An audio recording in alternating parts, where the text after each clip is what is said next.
the signals for the Baltimore Colts. Unitas gives to Amici. The Colts are the world champions. Amici scores. It's amazing, sensational, dramatic, heart-rending, exciting, thrilling finish in the history of college football. California won the big game. 5 seconds left in the game. You believe in miracles? Yes. Unbelievable. This is Phil Steele. This is Mike Burnham. This is Wes Durham. This is Mike Ashley. Hi, this is Chuck Foreman, number 44 of the Minnesota Vikings. Woo, mercy, this is handsome Jimmy Vane, the Boogie Woogie Man. This is Coach Fry with Virginia Tech Football, and you are listening to Big Dog Sports Talk. Are you ready to rock? Are you ready to roll? Okay, let's do it. You're in the doghouse with Rick Watson on Big Dog Sports Talk, presented by Pulaski County Sports and Entertainment. Join us in the Family Fencing Studios and chime in on the McClellan Chiropractic chat line. He's keeping cool with help from Little River Heating and Air, but this show is straight fire. And now, the big dog, Rick Watson.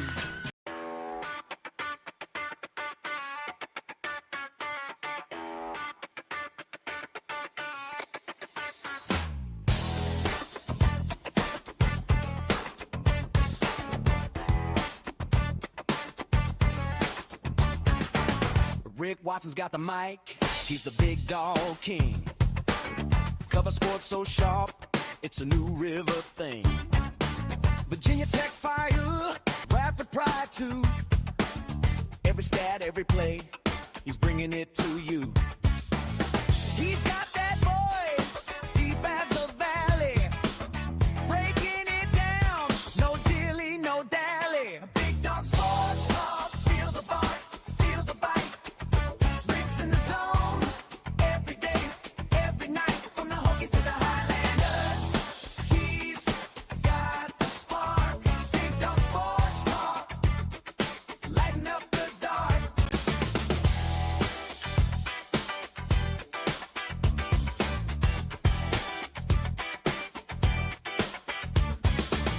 He's got the scoop, faster than a sprint. Calling plays like a coach. Hey, good morning. How are you? It's Thursday here on the program. Hope everybody's doing okay. Welcome, BDST on YouTube. Hit us up. Anything on your mind on the McClellan Chiropractic chat? Professional Door Incorporated text line. We'd love to hear from you. Andy Bitter joins us coming up. 7 o'clock. Tim Miller from Pulaski County Sports and Entertainment around 7:30, and then Dwight Vick. So we got a lot going on. A lot going on. And we're glad to have you part of it, as always. Hit us up. Please subscribe, like, and share the channel. We get more and more subscribers every day, but we're trying to grab that 1,000. A lot going on, man. This whole Michigan thing that broke last night, we'll get into. Sharon Moore. You can't make it up, man. You just can't make it up. Crazy. Just absolutely crazy. We'll get into the story if you haven't heard it and break it down in Michigan. How corrupt is that place, right? They covered up Harbaugh's cheating. Let's just say it the way it is. They cheated for their national title, and now this thing is just – I just read this. I'm reading more and more today, and I'm just blown away. The magnitude of illicit behavior and corruption is just – it's mind-blowing. Good morning, Prometheus. How you doing, brother? Steven, how are you? No, it's not a good snow morning. It's never a good snow morning. What's up, TLB? Top of the morning to you. Oh, that was horrible. Top of the morning. No, it's too early to try to do an Irish accent. What's up, Thunder Man? Looks like the sports world of the day is moral turpitude. Yes. From Tebow sea legs to Watson's rope-a-dope boxing legs, and now in Palm Coast, Morris is sitting smooth atop Yingling King. BDST is live and online. I did want to be Muhammad Ali. I did. Yeah, he's my hero. Good morning, Hokey Rocks. How you doing, brother? Big Al, what's up? Big Al in the house. Good morning, Opal. You little Opal tickle, you. Sorry. You did it first, Opal. You brought in the I tell you, when you think you've seen everything and heard everything, this Michigan thing, peeps, it's not just my opening song needs one of those shoe squeak loops. ESPN Live. I'm sure I could find those. We've got ACC news too, by the way. Sharon Moore's been fired at Michigan. He's been arrested. He's in jail as we speak right now, the Michigan head coach. He apparently, a very young staff member, he got pregnant. He's married, I think, with 2 or 3 kids. He paid for her abortion. She then threatened him and extorted him. And she, Opal, I'm sure you are. And then he gave her a raise, sent her money out of his account. It's just, and then when he realized that things were going down at Michigan because there was a coaches meeting called by the administration, he wasn't invited. He allegedly, I'm just going to say allegedly, but the reports are saying that he went to her house, broke in with a knife, and threatened to kill her, and then he was going to kill himself. What is going on? I mean, it's unbelievable. And now we find out Michigan knew about it back in November,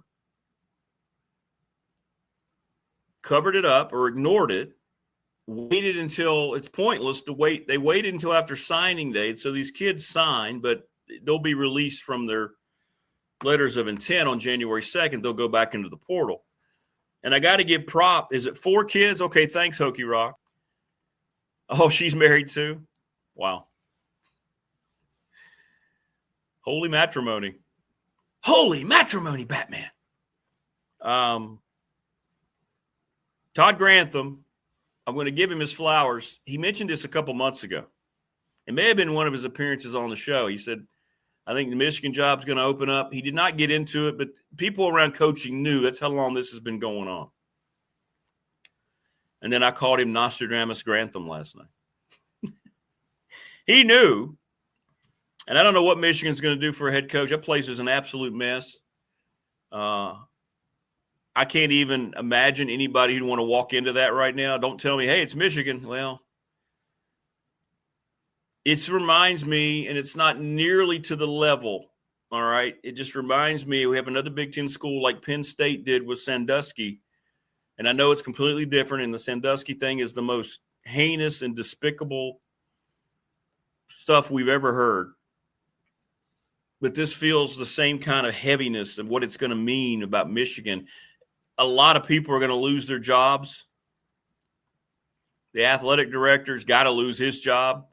Administrators, the president, they all ignored this. They all ignored it, covered it up, just like they did with Harbaugh during the sign stealing scandal during their championship. What a tangled web we weave when first we practice to deceive. Correct. Sounds like Sherrod was using the Bobby Petrino playbook. It just blew me away. This happened. I got this late last night, and it was Todd who sent me the first tweet. And I was like, wow, you were right. What's going on? And then he goes, go back and read this. And I did, and it just keeps getting worse and worse and worse.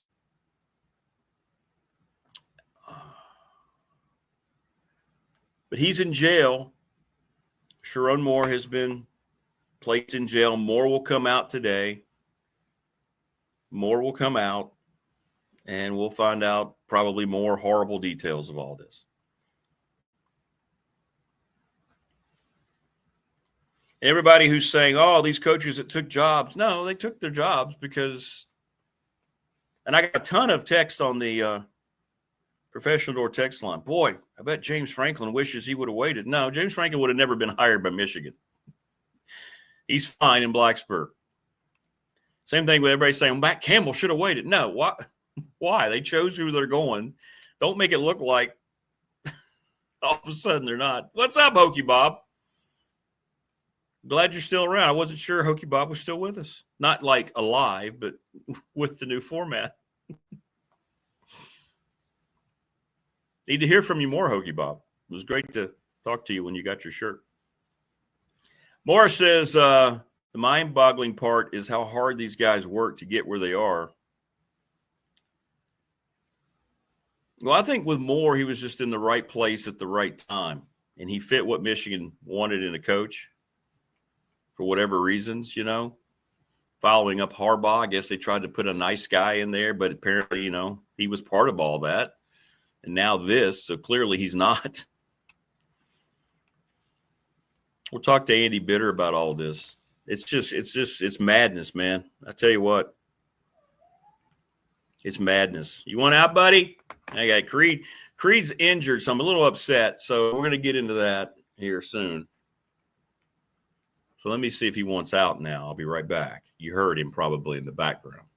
But he's got like a little muscle pull. And last time it abscessed, and I had to get the pocket knife and hang on. Let me. Come on, buddy. Go ahead.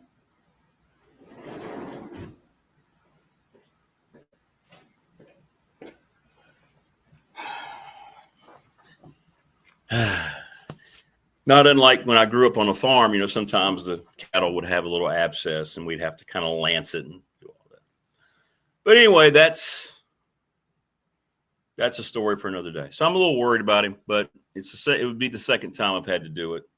It's around the shoulder, the front leg, you know, when they jump and they run. And sometimes they, you know, will pull a little ligament damage in there. So anyway, this Michigan thing is just, it blows me away. All these Michigan people in the media that grads from Michigan were trying to defend them during the cheating of the Harbaugh championship. It's crazy, crazy. Hey, you're welcome, Prometheus. Hey, that makes me happy, man. That's what we're about. We're a family here. We're a community, a BDST community. Hey, Rick, thanks for linking Morris and me up. Morris ended up running around with my dad and uncle back in the day. That's awesome. Prometheus is a terrific builder and contractor, and Morris needs a little help here. So that's great. Awesome, Prometheus. That's great. You know anybody who does roofs, let me know, Prometheus. I need a roof job in the spring. I need a new roof. About time. So let me know. Thank you, Opal. Appreciate it. He's trying to fight through it, as TLB said. He's frustrated because he knows he's hurt, right? And now he wanted to go. I'll have to go get him here in a second, so just enjoy that. It's sad, you know, it's your animal. And you hope that's all it is. It feels like that's what it is. And you have to wait. Like, I don't want to get too graphic here, but you know what I'm talking about, right? It'll harden up. It'll get to that. You can feel the pus. And when that happens, you have to go in there and peel back the hair. And I did it. It was about a year and a half ago. It happened 2 years ago. And it's a bad scene. You know, you'll have to put on gloves and you'll have to wear long sleeves because he's going to get fired up. Thank you, Prometheus. I appreciate that. Whoever you trust, that's good enough for me, brother. But, yeah, I'm going to need a roof in the spring. I'm going to get with my homeowners and get all that taken care of. So, yeah. So you'll have to go in and you'll have to – one of my most prized possessions is my dad's pocket knife, and he always kept it very sharp. And I'll sterilize it. You don't need to take him to the vet. I know what it is. It's the same thing that used to happen with cattle, you know, when we were – growing up. But you hate doing it. It devastates you. You hate to see them because your dog, your cat, your pet, right? They're your family. Prometheus, you know, had his situation that I hate, had to say goodbye. And you see that, you just, you know, and they try to tell you, you know, But anyway, I'll keep you posted on all that. I would say that this weekend I'll have to do the deed and get him all drained. But anyway,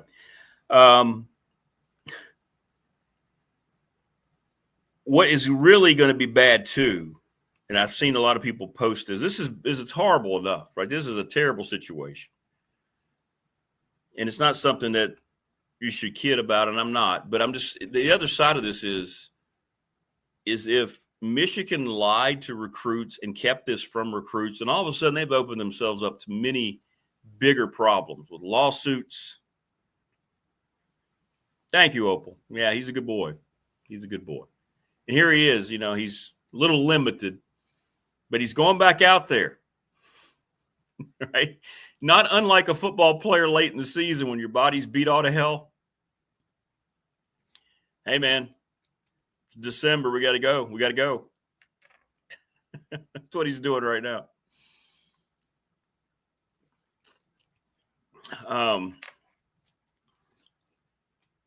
But I got a feeling we're going to find out they lied to those kids, and those kids could do a lot of damage, a lot further damage. Whew. But hey, there's going to be some talented players in the portal in less than a month. Michigan usually recruits pretty well. I just don't know who. All these people said, "Oh, Kalen DeBoer." No, Kalen DeBoer. You really think Kalen DeBoer would jump into that he would leave the Alabama Mafia to go to that mess? I don't know who would take that job. You know who would take that job? Brian Kelly would take that job. That's who would take that job. Somebody like that. Without any morals whatsoever. But keep an eye on that today. It is one of the most bizarre things we've heard of. It's and so many people are posting about it on X. You can follow it.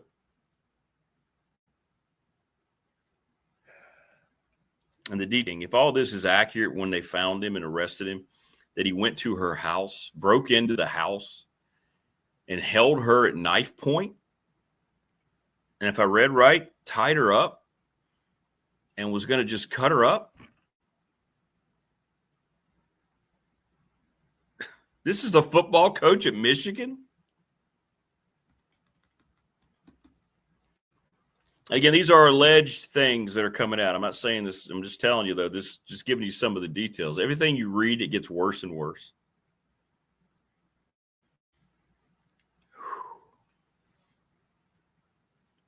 Yeah, what is it about the Big Ten?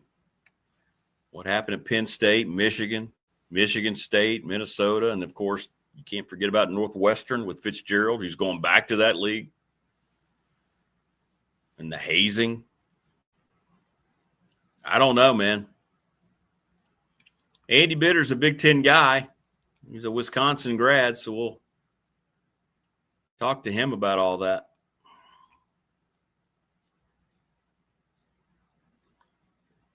Well, you know what this goes? Yeah, Opal, you're right. And what this goes, all these people have millions of dollars. Everybody, and I know I'd rather have millions of dollars and not have to worry about month-to-month things either. But it just shows you money does not buy you anything in terms of stability in your mind and in your life and happiness.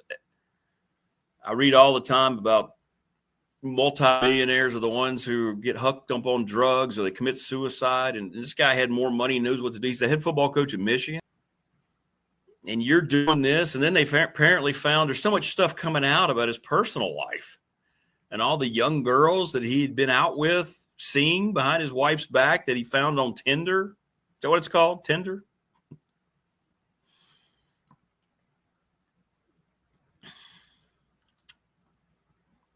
So when you think the school that you pull for and root for has problems, well, Michigan will always say, hold my multiple beers. We got something for you. Or somebody in the Big Ten. Whew. Unbelievable. And Grantham was all over it. Todd Grantham was all over it.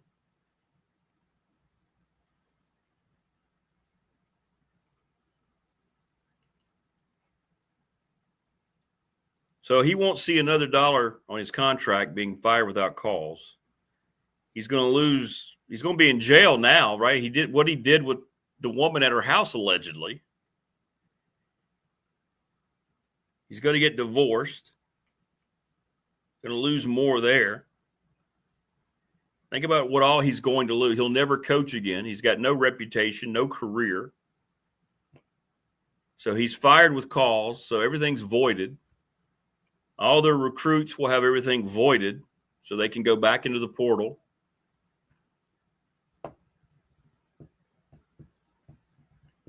The Mays not. I see you, Hokie Rocks. It's undefeated. Yeah, you're right, David. The quote that he saw yesterday. Man. So no money going to go to Sharon. He's done. Michigan's not worried about that now. I don't know what they're going to do. They got a lot more problems, though, than trying to figure out who the next football coach is going to be. The people who are making those decisions, I don't know if they're going to have jobs. How can you, if you knew about all this and you ignored it until after the Ohio State game? All right, let me go get him again. All right, looks like he's back. Let me see. Hang on. You all understand, so thank you. Hang on.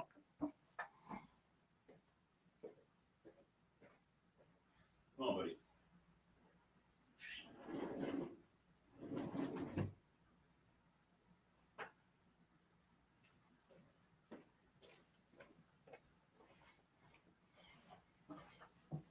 Appreciate that for him, 20-some degrees. He had to go take care of his morning business, because he's not a litter box guy. He's got to be outside. So my boy took care of himself. Now he's in here like, all right. Yeah, had to play Ohio State first, right? God forbid they take care of something, that could have led to murder, right? Think about that for a second. This could have led to her murder, and they ignored this. He could have killed her yesterday. All because they had to play Ohio State.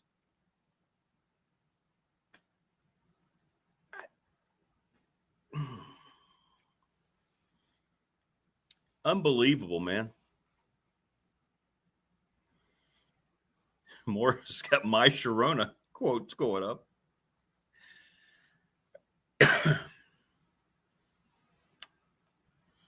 I don't know. Just keep an eye on it today. There'll be a lot more coming out today. A lot more about all this. Trying to see if anything's come out this morning. Trying to update anything. I know it's early, but a lot of times there's stuff overnight that I missed.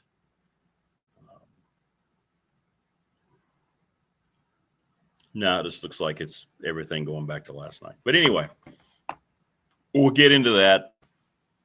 And, once he realized he was done, he went to her house. His reaction was to go to her house, allegedly bind her and hold her at knife point, which is why he was arrested. It looks like he left there, went to a church parking lot where they finally cornered him.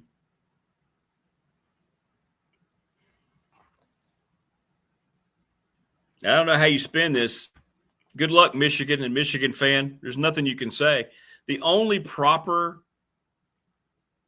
response, in my opinion, is for the board of directors to fire everyone in that administration of any kind of substance and power, from the president on down. They allowed the cheating scandal for the championship. They've allowed this, a different type of cheating scandal. They covered it up until recruits signed, until they played Ohio State, lost to Ohio State. Now they're going to lose all those recruits anyway. And you nearly got to the point to where this coach almost murdered the woman he was having the affair with. How do any of those people keep their jobs?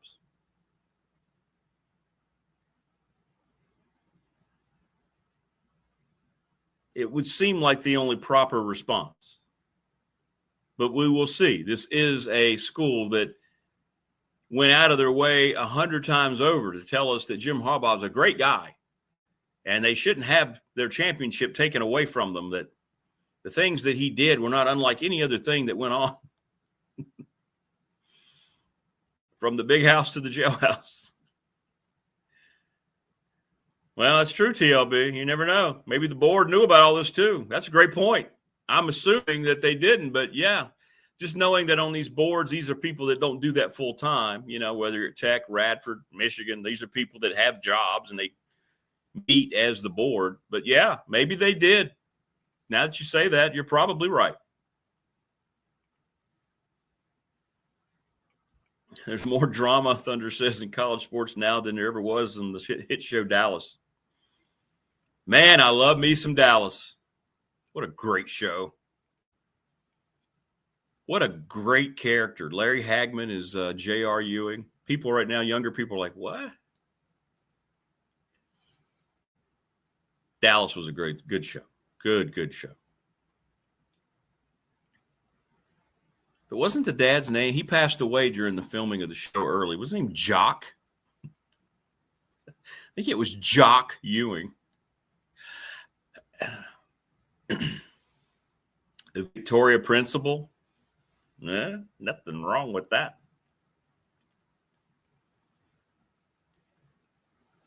Who Shot JR still to this day might be the biggest TV drama that was kept secret in the history of the medium.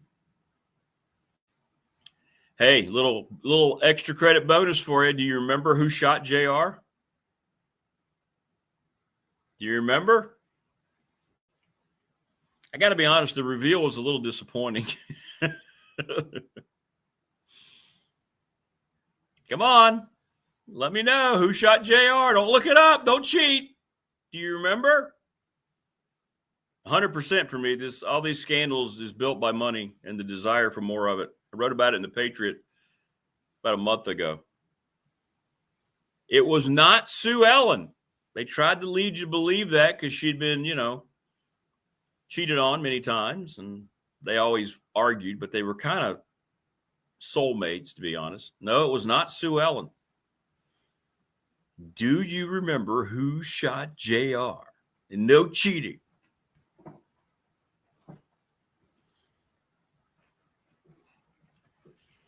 It was a huge, and you didn't have internet. You didn't have any way social media, so they could keep all that under lock. I saw a documentary. I remember it may have been Victoria Principal. Yes, correct, Orioles fan. It was Kristen, and I believe she was Sue Ellen's sister.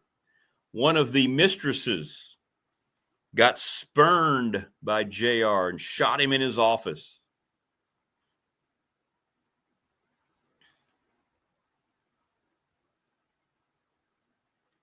Wasn't Kristen played by one of the Crosbys? Like Bing Crosby's daughter? Anyway. Yeah, just sweep it under the rug. Don't lose your championship. Don't lose out financially. Don't want to lose the recruits. We all knew about it. But hey, let's play Ohio State and let's make sure signing day passes. Then we'll deal with it. There were T-shirts and everything that summer. Yeah, they did. Very well done. Very well done. You couldn't do that today. Everything would leak here, either on YouTube or Twitter or whatever. Did Kristen work at Michigan? I don't know. She may have. You can't say for sure. Maybe so.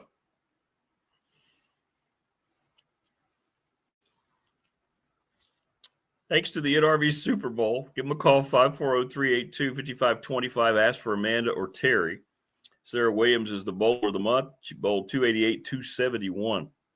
December 12th, they start the NRV Nightlife from 11 p.m. to 1 a.m. Check out all the renovations they've done. It's really cool.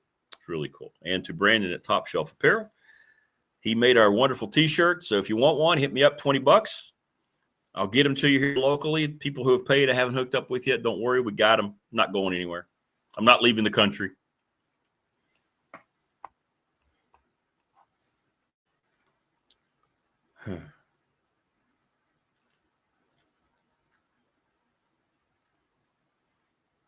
KB may be in here. He might be in here, Knicks fan. Old man LeBron dunked over Luke Cornett last night. Primal scream and all.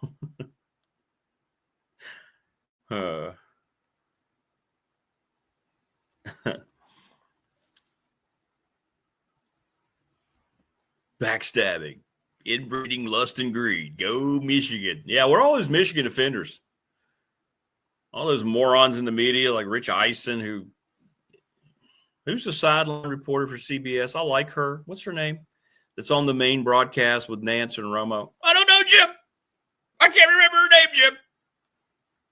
All I know is that Patrick Mahomes isn't on the field. I don't feel like I can call a game anymore, Jim. What the hell happened to me, Jim? I used to be really good. And now all I do is ball wash Patrick Mahomes. I know, Tony.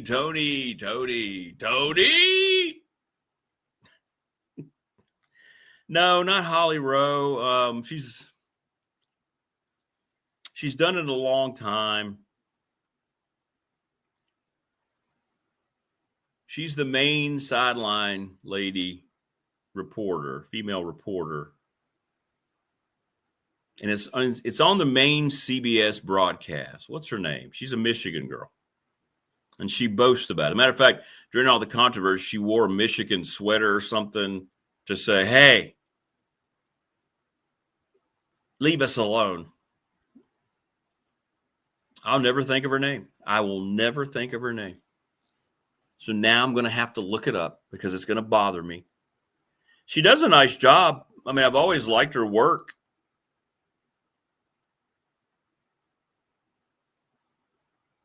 She's really good at what she does. Tracy Wolfson. That's her name. Tracy Wolfson. And people like that were just telling the media to stop picking on Michigan during the Harbaugh thing. What, you think they're going to say that now? I don't believe it's people that were picking on Michigan.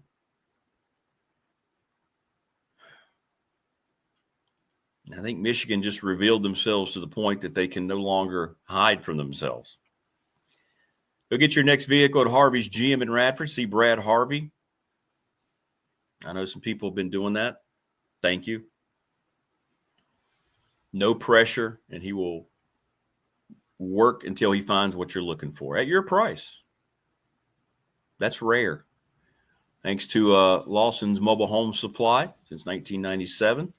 They have manufactured home parts, windows, plumbing supplies, plus they install. Give him a call, 540-381-8011. They've been part of the community since 97, 300 North Franklin Street. Thanks to the Montgomery County Chamber. Appreciate them. They are awesome. Awesome.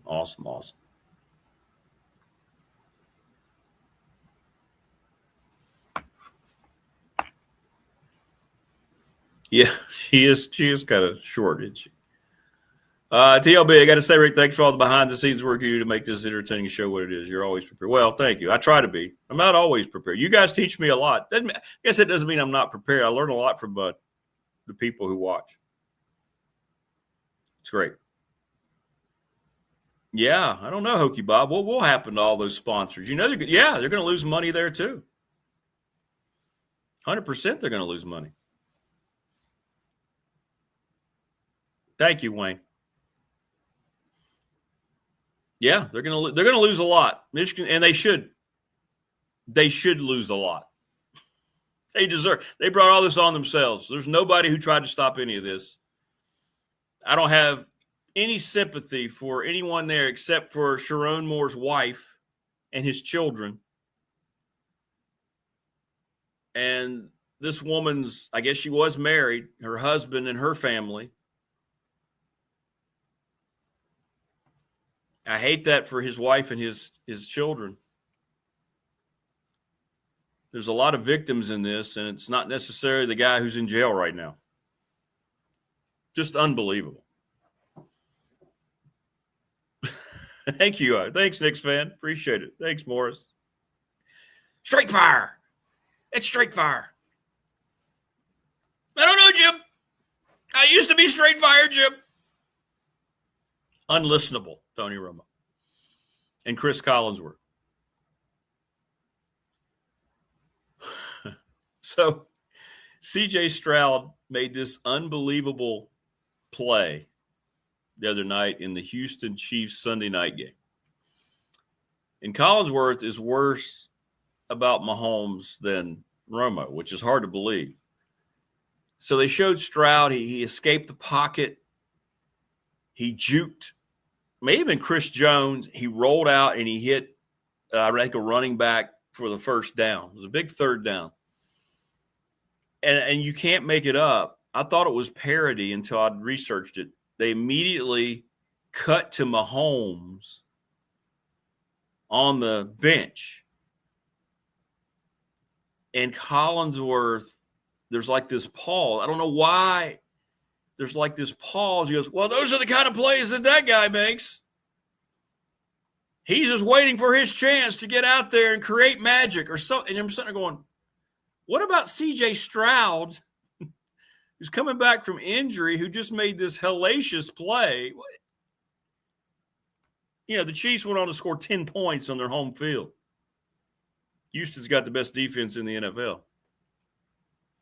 Anyway, I digress.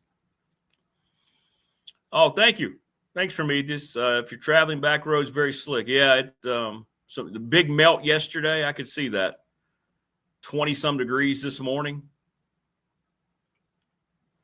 Go, Hokie Rocks. It is. They feel invincible. Survived the cheating scandal. He's the coach at Michigan.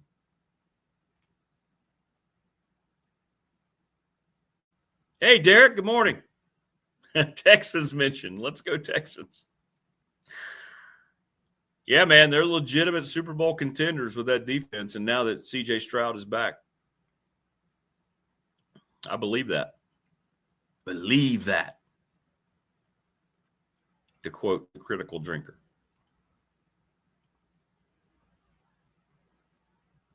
Yeah, black ice, man, it is deadly. You do not see it, hence the name, right? It's just kind of there. And boy, oh boy, when you fall on that, you are, or crash, swing your vehicle through it. Hopefully you're not crashing. I want to thank Bob Christ and the Ready Set Fund, ReadySetFund.com. BobChrist11@gmail. They have text messages. They can talk to you about what you need. They will construct it for you, send it out for you, and you'll raise a lot of money for your organization or your sports team like the Floyd County girls softball team did. $4,000 in like 5 days. Travis Williams, the owner and proprietor of Professional Door Incorporated, residential and commercial garage doors in Dublin, sponsor of our text line, family-owned and operated 38 years. He's got a full fleet of workers now. The reason they needed workers is because they're so good at what they do. Everybody wants them. Congratulations, Travis, and thank you for your support. National Bank member FDIC, thanks to Lara Ramsey. Exclusive banking partner, BDST. My exclusive banking partner for 35 years. Little River Heating and Air in Christiansburg. Charles Lee, 540-553-2971. If you're having trouble with your heat units, give them a call, man. Let them come service it. Very reasonable rates. If they have to fix it, they'll tell you exactly what it is. They'll give you the options. They won't just, hey, we got to do this now. Here's what we need to do. What do you think? Blah, blah, blah. They'll take care of you. The attorney, Ryan Pry. He is located at 701 West Main Street. And he sponsors our BDST fan question of the week. It is now 59 people against the Brent Pry hire as defensive coordinator. 37 for. So we got a 22 negative lead. Later on in this program, Tim Miller is going to join us from Pulaski County Sports and Entertainment, the presenting sponsor of this program. And we're looking forward to that. Family Fencing, sponsor of our studio here in Reiner, 540-200-8294, familyfencingnrb.com. Thanks to Jason Green. This cold doesn't matter to those guys. Matter of fact, they want to be able to come out and take care of your yard, your fencing in the winter. They're going to work right through it. And that way, when you get out there and you get that spring fever in late February, early March, oh, yeah, look at that. Family Fencing got this done for me. Let's go plant. Let's go do whatever. And Mark Hunley, McClellan Chiropractic, sponsor of our chat room. Go see back issue right off of Peppers Ferry Road. Look him up, McClellan Chiropractic. Mark Hunley's the best. Yep. So, yeah, a lot going on. None of it good around Michigan today. Billy Napier was officially introduced yesterday. There's my guy, Matt Roan. There you see him there with Coach Napier. At James Madison. Exciting day for them.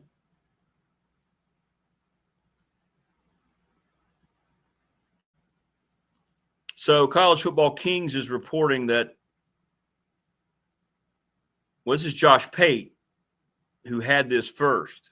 He said, you'll find out after signing day, which I think was timed purposefully, that Sharon Moore is going to be fired without cause. He had this way before. Let me put it this way. Agents have expected the Michigan job to come open for several weeks now. Because in other words, everybody knew this was going to happen, yet nobody came forward.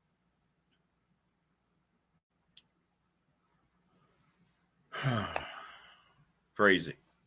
Absolutely crazy. There you go. Yeah, for me, this is a game changer for your dogs. You can stay inside while they go out. Yeah, absolutely. Hey, Rodney, good morning, man.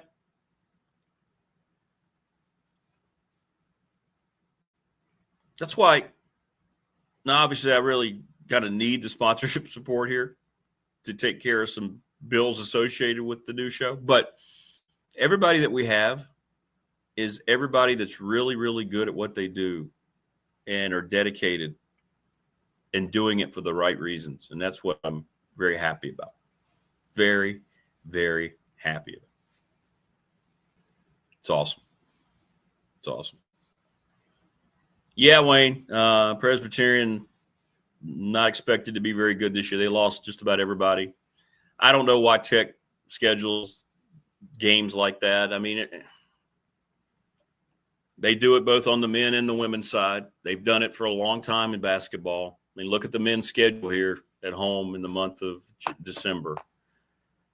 You're trying to build up your record, I guess, get wins, but it doesn't really do much for you to make you better.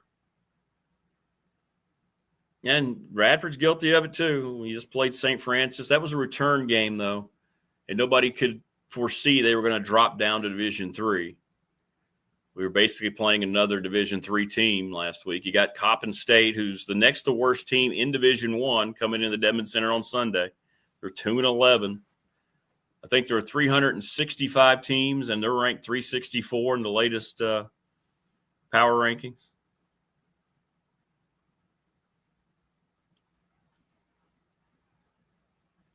And I would think, the other way I would look at it is you going into conference play, usually at the end of the month or when the calendar flips, you would think you would schedule some games to kind of get your game sharpened a little bit for conference. But I don't know.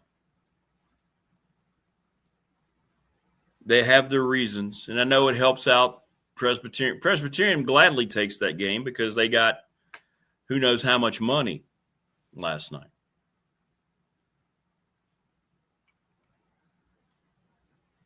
David says at least the head coach at Michigan didn't take a spill on his Harley. Former head coach at Michigan.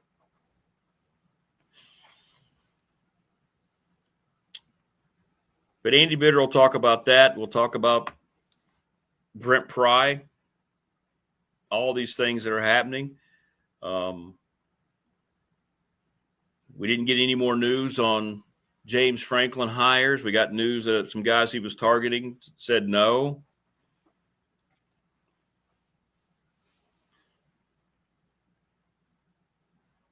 We'll see what the staff looks like when it's all said and done.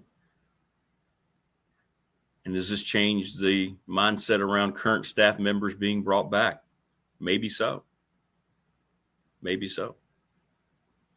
But we don't know a whole lot because they've shut down Merriman, remember?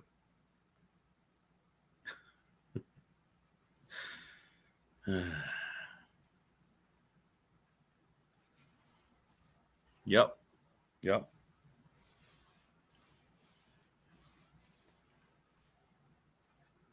Offensive line, Prometheus, defensive backs, and linebackers coach all said no.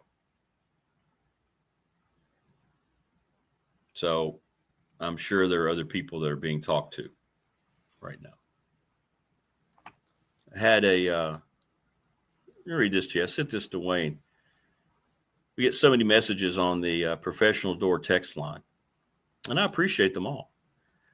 And I got this one yesterday. It said, wow, so let me get this straight.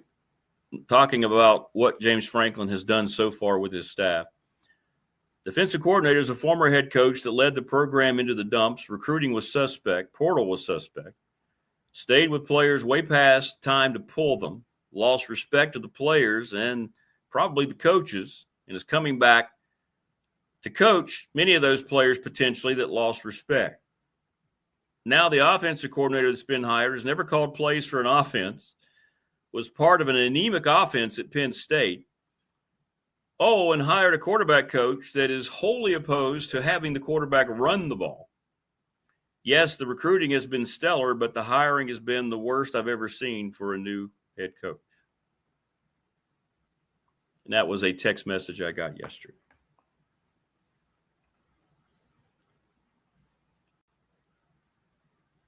Yeah, I saw that, David. Yeah, Josh Pate is usually pretty good. That guy's usually on it. Reported that agents, everybody knew Michigan's job was in peril, that was going to come open, and everybody just kind of stayed quiet. So Jimmy Sexton knew. Todd Grantham knew 2 months ago, right? It was around.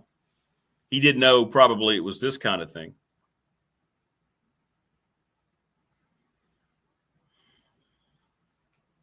There you go, Jason. Look at that. People talking about their fencing. Out here in the country, a fence keeps my Chihuahua from roaming. But we can't leave her outside alone. There you go.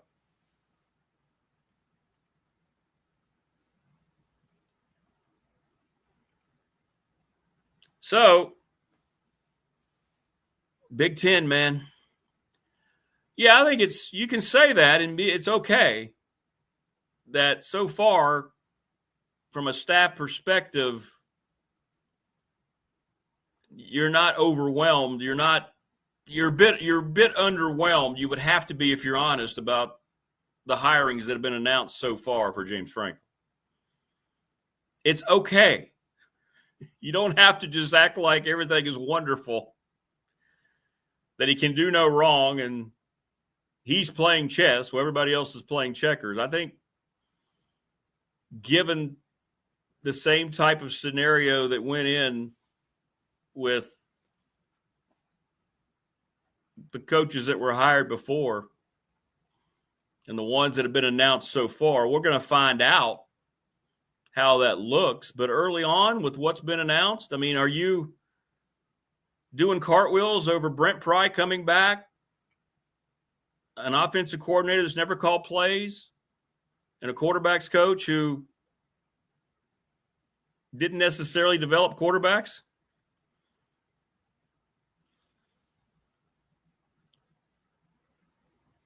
It's okay to look at it with an objective eye.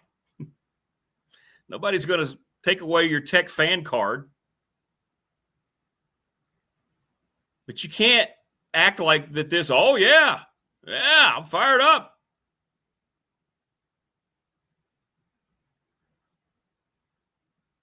We'll see how he rounds it out. We'll see.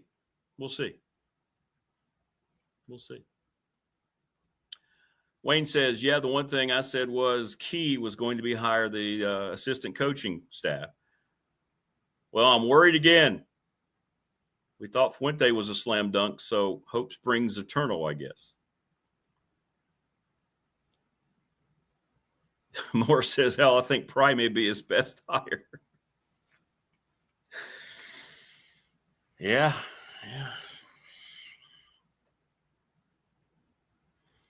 Looking forward to talking to Andy Bitter about all this coming up here in just a second. And we'll get his thoughts. And we got to get into the Michigan thing.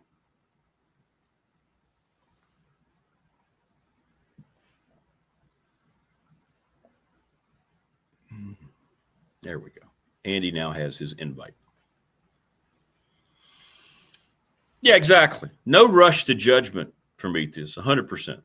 But it's okay as we go step by step to kind of be able to have an open mind and go, that's not what I had envisioned.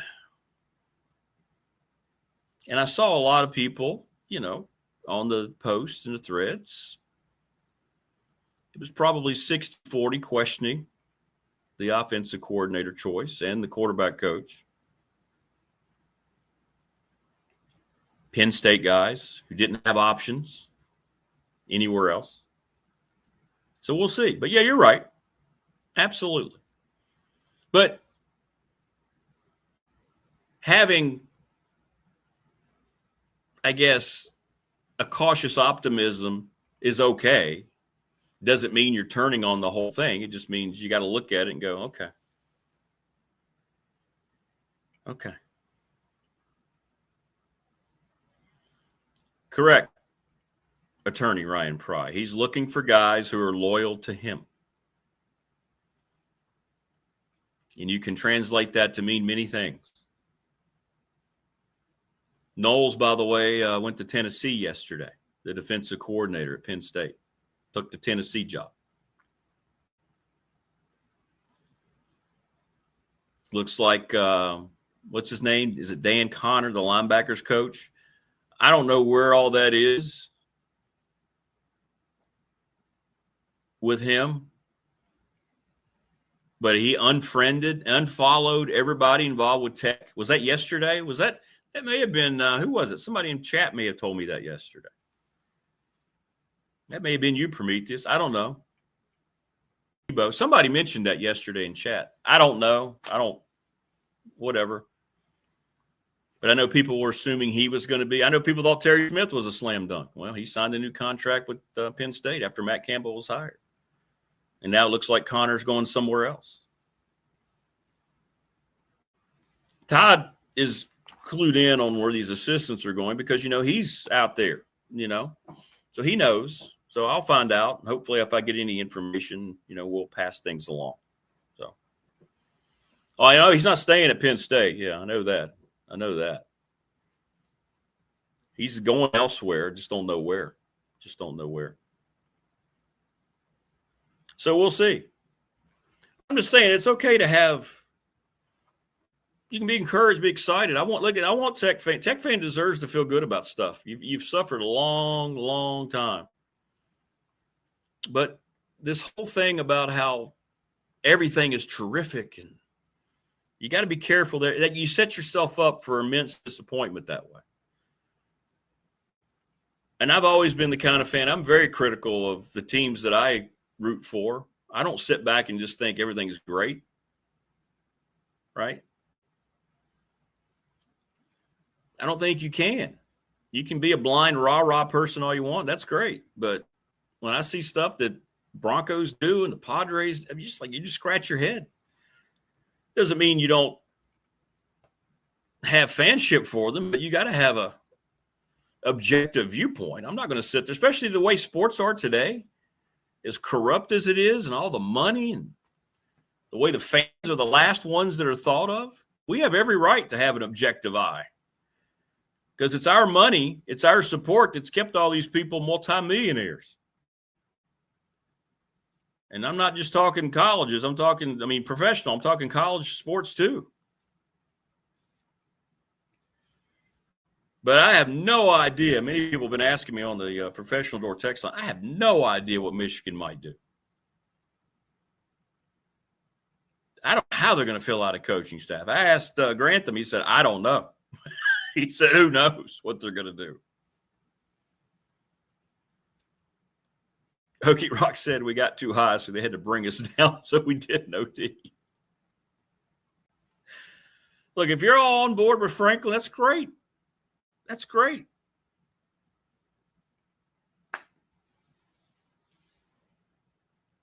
You have that right to be excited. No one's taking that away from you. But I find it hard to believe, as smart as this audience is you can look at the announcements so far that have been on the coaching staff and be like, yeah, these are slam dunks. Come on.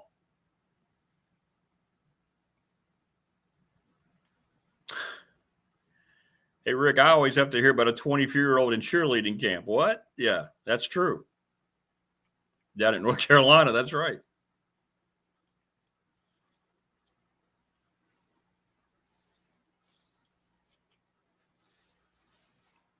David, by the way, yeah, look, the situation at Union High School is extremely serious. Has there been any updates other than this whole charade that they can't find him? I mean, you're in far southwest Virginia. And I don't mean this negatively, but you don't necessarily have a way to get out of the country easily, right?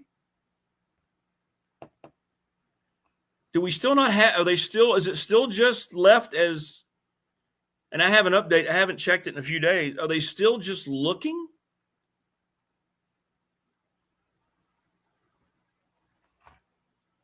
For Turner? They think he's in Mexico? Yeah, I know you can disappear, Rox, but to leave the country, couldn't you? They think he got out. Wow. I don't know. I had not heard an update for a while, so that's crazy. Good morning, Chris. How are you? Hey, Tebow. Good morning, brother. All right. Well, I guess we'll get updated as it happens. But that's been a bizarre lack of story recently with what's going on at Union High School. Glenver beat them by 1, by the way, over the weekend. All right, joining us in the program, there he is. He's Andy Bitter, senior writer for Tech Sideline. How you feeling? You feeling better? I know you weren't feeling great last week. A little better. I got some feedback from people that were like, you sounded like death. I'm like, yeah, felt like it for a little bit. Yeah, so. Well, thank you for fighting through it. I appreciate that. So how you been, man? A lot going on in Blacksburg. What do you think so far of the coaching staff that's been announced? The ones that we know about. I guess it hasn't been announced, but ones that are being circulated. Yeah, it's interesting.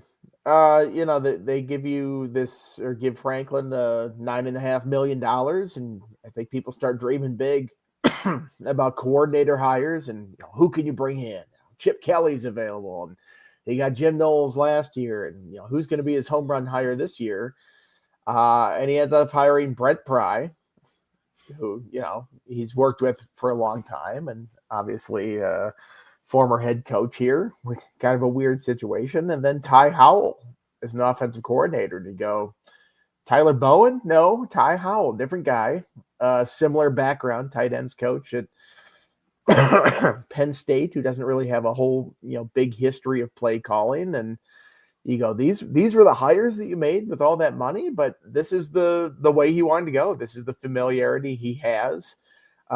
He trusts these guys, and like I've been saying with Pry, if Franklin had gone to another school, say he'd gone to Auburn or something like that, and hired Pry as his defensive coordinator, nobody would have batted an eye. No. It would have been like, no, that just makes sense. Those guys have a history together. So why wouldn't he do that when he's here? The reason would be, it's really awkward for Pry being back in that building. But if he's fine with it, what's the issue? Unprecedented, right, though, for the same calendar year. For, like you said, you hit right on the head. It's the same school that fired him. Fans were so down on him to come back in the same for the guy who tutored. It's just it's a unique story, isn't it, in college football history?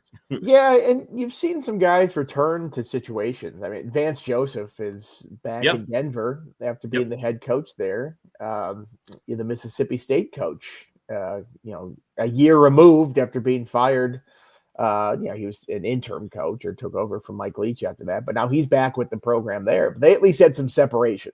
Yes. There's at least a year in Vance Joseph's situation. I think it was 3 years in between. So it's not as fresh going back into that situation.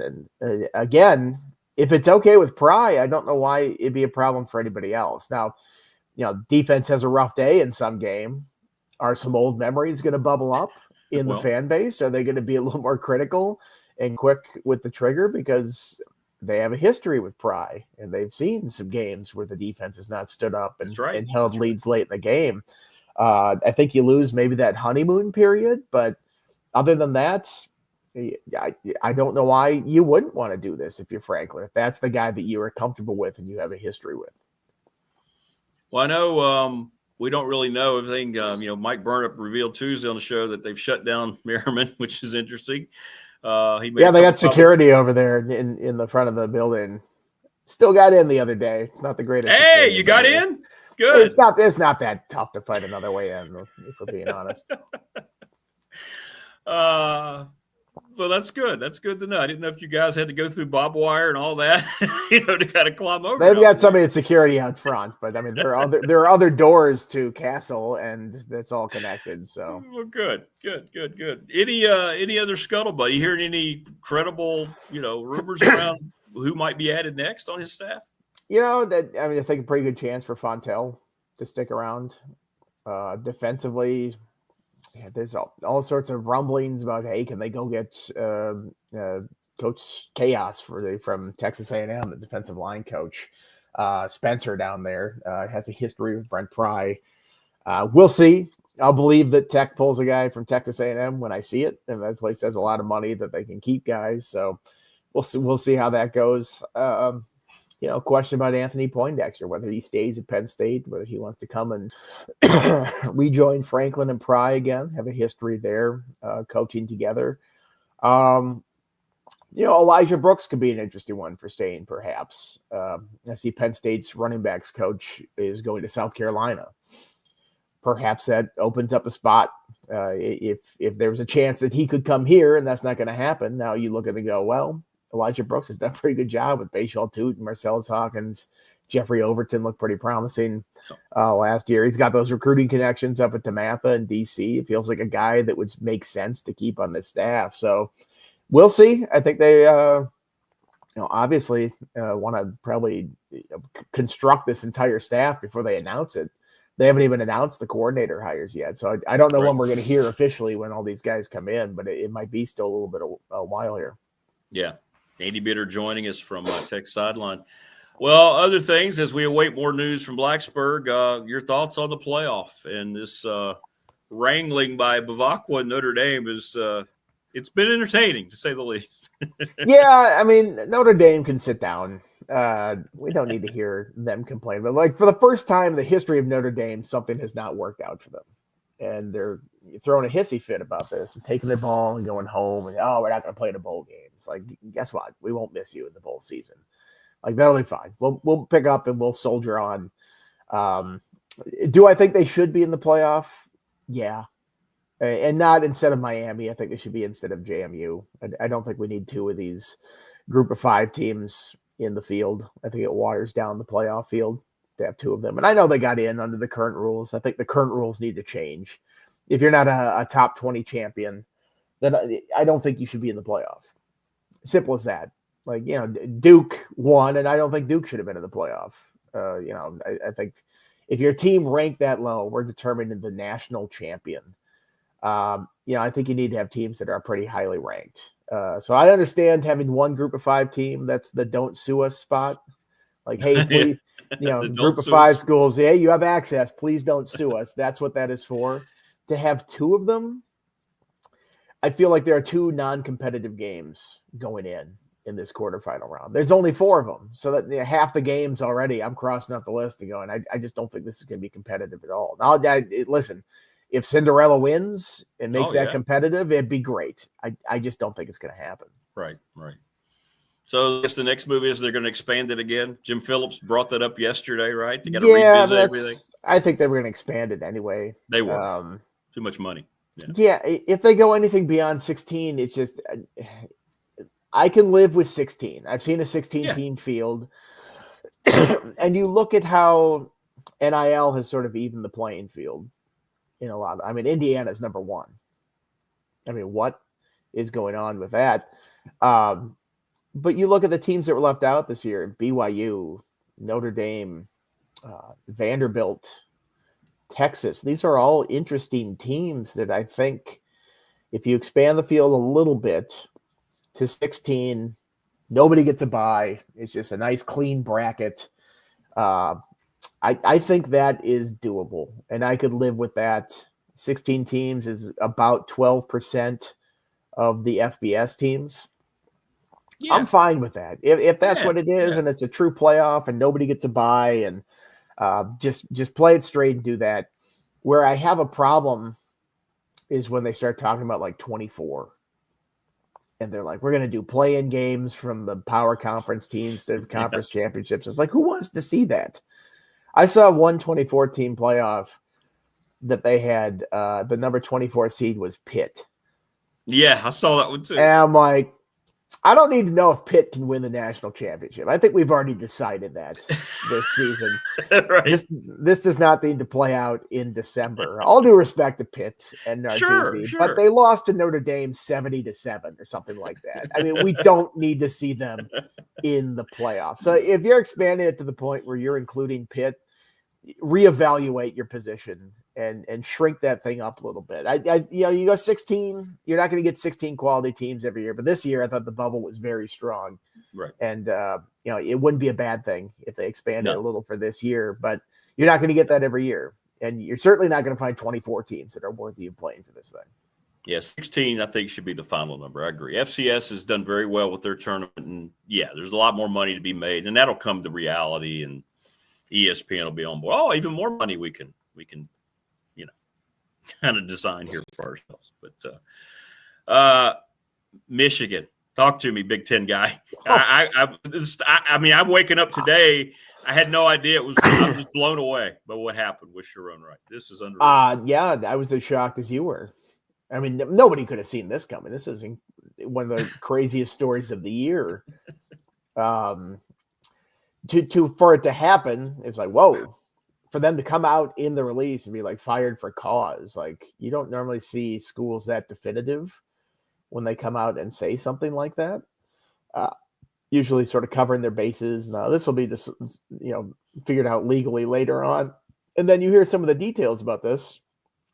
So then he ends up in police custody at the end of the day. I mean, it turned like, oh, this is, everybody's joking about this thing to like, this is sad and perhaps tragic here. I mean, you have to kind of pump the brakes, and everybody's getting their jokes off on Twitter and stuff like this. But this is like, all of a sudden you see he's arrested. And you're like, oh, this took a turn. This is like serious, beyond the absurdity of what happened before. So sad situation where it's kind of turning, but also just insane. I mean, This is one of the craziest. I mean, this is Bobby Petrino level stuff at Arkansas when the motorcycle. I mean, nothing will touch the motorcycle crash absurdity, and he's there in a neck brace and all this stuff at his press conference. And I think that one remains untouched in terms of coaching exits, but this is moving up the ranks to number 2. Well, if the report's true that he went to her house and allegedly abducted, had her bound and tried to hold her by knife point, then that may move up to number 1 for me. It might. I mean, you don't have the visual like you do Bobby Petrino, but with the neck, I forgot about the neck brace. Yeah. I forgot about that. It's wild though. And apparently Michigan knew about it, and this is going to get ugly. I think a lot of people are going to lose their jobs. A lot of people. Probably. It's interesting to me that if they knew about it for a while, that they waited till right after signing day to do this. It's like, what? You think those players have rights now? They can just up and leave. They don't. Sure. It's not like, oh, we got them. They can't go. Right. They're going to leave. Right. Absolutely. And you look at all these, highly ranked prospects that just signed. People are contacting these guys, including Virginia Tech, I would imagine. Sure. Made a push for a lot of these signees from Virginia, top recruits in the state. So sure. To be continued. We'll see how that plays out. I want to backtrack to Miami a little bit, making the field. You've seen them. It feels like Miami could be one of those teams that gets in. They could go on a little bit of a run here. I mean, we know how talented they are. Do you see Miami being able to win a game, maybe putting some pressure on some people that are going to be favored? Wouldn't surprise me. They get Texas A&M, and I forget who they feed into in the next round. Yeah. That's the 7-10, so that would go into the 2 seed. Is that Georgia? Yeah, I think that they so. go into next. Yeah, maybe. I think where Miami is best is if Miami is a little under the radar. Yeah. When Miami, it's like, oh, the U is back, and they're pounding their chest and all this stuff, and they have all these expectations on them. I feel like that's sort of when Miami is a flop, and that's where they have letdowns. But I'm not saying they're sneaking up on people, but they snuck into this field and got a gift there at the end. I think the way that the committee just we're going to reevaluate this Notre Dame Miami situation. They corrected a wrong that they had previously in the rankings, but I think that they can do some damage if they get rolling here in the playoffs. We'll see how they do, and a lot of teams are good once they get to this stage. I think Texas A&M is pretty good, so that's one of the matchups in the first round. Actually, that's the only matchup in the first round that really intrigues me a ton, because we've already seen Alabama, Oklahoma, and if it weren't for those being name brand teams, I think it'd be like, okay, a rematch in the first round of this thing. Miami, Texas A&M is interesting to me. It is. I think you're right. It's going to be a lot of fun. And Alabama with the 3 losses, there was a lot back and forth. What was your thought about that? How Herb Street's saying you BYU? I mean, yeah, maybe they are one of the best 12 teams in the country, because we know people watch their games a lot, which had a lot to do with that too. But what were your thoughts about how the hypocrisy a little bit, how BYU had to be punished, but not so much Alabama? Yeah, I kind of understand it, because those aren't the same situation. Alabama had beaten Georgia in Athens earlier in the year. So they're playing a 13th game that Miami and Notre Dame didn't have to play. And they lost. They look bad, but they also lost to a team that they had beaten earlier in the year.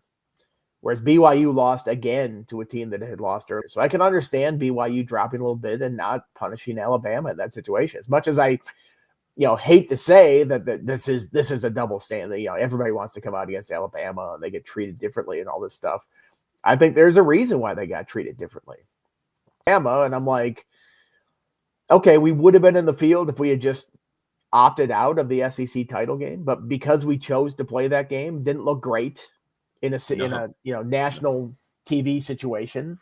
Whereas Miami didn't play in one. Miami could have played in one and lost to Virginia, and they wouldn't have been in. Notre Dame didn't play anyone, and honestly hasn't played anyone really in the second half of the season. No. Why did they get dinged for going out there and having to play a quality team? The one that ended up being the number 2 seed in the playoffs. So I can't believe I'm sitting here defending Alabama's seeding in the playoff. I don't like it either. You put me in this position where I have to defend Alabama. You SEC show you. I've been accused of that quite a bit.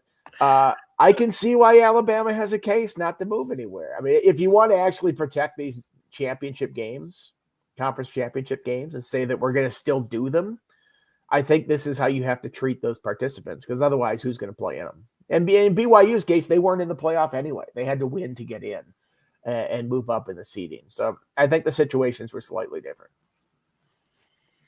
Army Navy this weekend. We're dwindling down with college football. It's always a special game. Do you still enjoy watching the Army Navy game for all the pageantry and what it means? I do. I really enjoy this game. I do, and I always like their special helmets that they do. Yeah, they've gone to that. Yeah. What was the one that Navy had one year that was like the different types of ship based on whatever their rank was or whatever? Exactly. That was really cool. That was cool. What's cool? I think Army had the 101st Infantry, the Band of Brothers type thing. They had the logo on the side of their helmets one year. That's all cool. And it's the only game on. I think it's still kind of cool that they have their own special weekend where that's the game going on. And a lot of people watch because of the pageantry. A lot of people watch because they're like, I just want to watch football on this weekend. This is the only thing on. So I will be tuning in, and it should be enjoyable. Yeah, it'll be fun. Well, AB, thanks, man. Thanks for braving the ill feelings again, physically, not mentally or emotionally. But thank you so much for battling through. You did sound a lot better today, by the way. That's good. As long as people aren't saying I'm sounding like death, that'll be slight improvement. All we're looking is to get better every day. What you got coming up? What are you looking to do now? Tech side, you just waiting for news? What do you got coming up? What do you got planned? Waiting for news. I'm so far behind in grading papers and podcasts on my class that that's all I'm going to be doing for the next 5 days. I got you. Yeah, wrapping up the semester is kind of my priority here. So hopefully Virginia Tech doesn't have too much news, because when they do, I'm like, oh God, I got to deal with this stuff now. So That's right. All right, my friend. Appreciate you as always. Hope you feel better. All right, man. Be good. There you go. Andy Bitter. Good stuff. Yeah, just kind of waiting. Just waiting on news. That's what we're doing. Waiting on news. Good stuff. Tim Miller going to join us here coming up.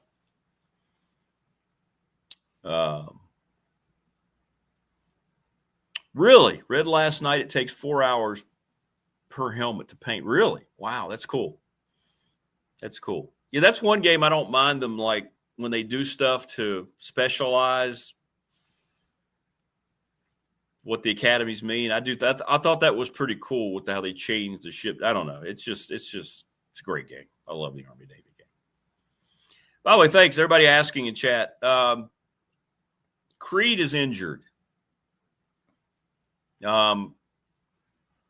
He's so active outside and so forth.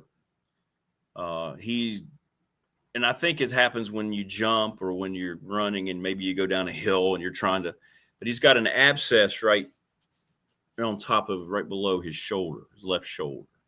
It's the second one that he's gotten. It's not yet ready to be lanced. I had to do it before about, I don't know, a year and a half ago. It's not a pleasant thing, but it has to get to a certain level. You know what I'm talking about, right? It has to get pretty hard around the whole circumference, and then you got to go in there and drain all that out. And it's not going to be a pleasant thing.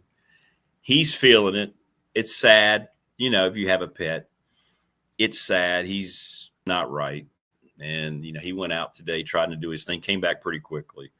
So I'm guessing probably this weekend I'll have to get the old trusty pocket knife out, my dad's knife, which is probably one of the 2 or 3 most prized possessions that I own, and do what I did last time. And it's not good.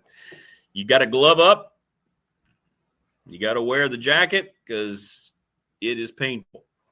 And you try to hold him down as best you can, but he will let me know how much he doesn't like that. So, yeah, got to deal with that. But thank you for everybody who's asking. Appreciate that. I'll keep you posted.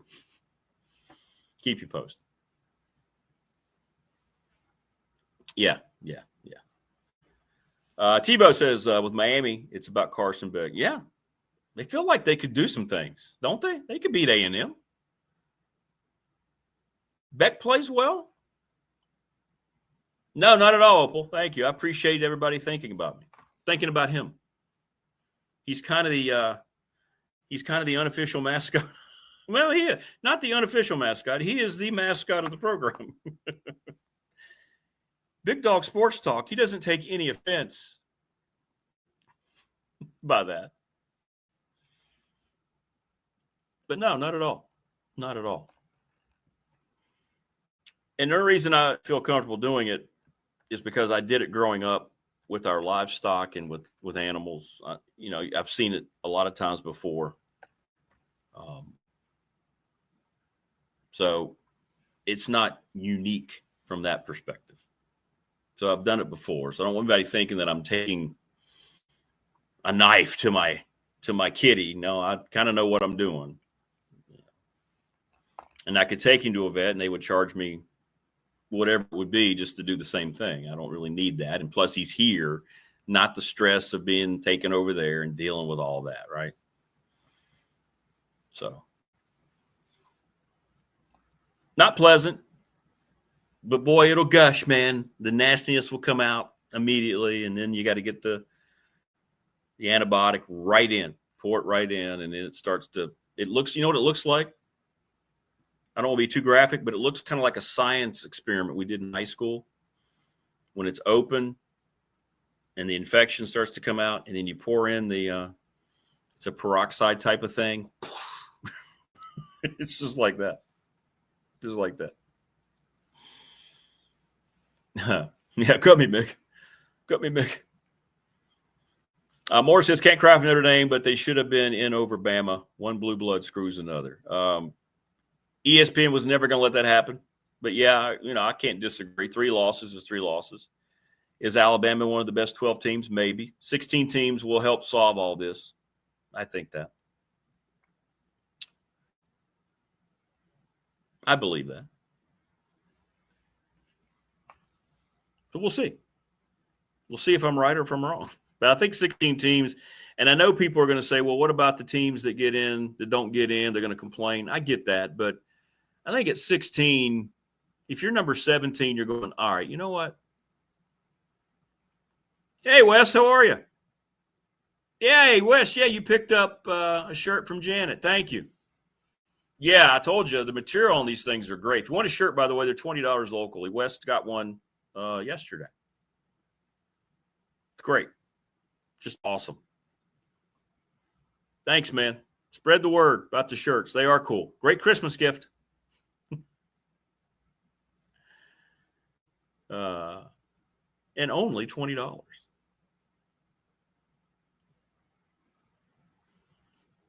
If you want to go out and buy a T-shirt at a store, go ahead. Tell me how much it costs. High quality, and they look great.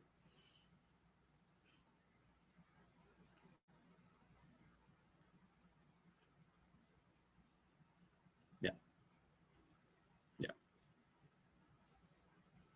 Sorry, I'm sending email invites. Tim Miller scheduled to join us here. Coming up. Tim Miller from Pulaski County Sports and Entertainment. Just making sure he got everything. He's the director of sports tourism.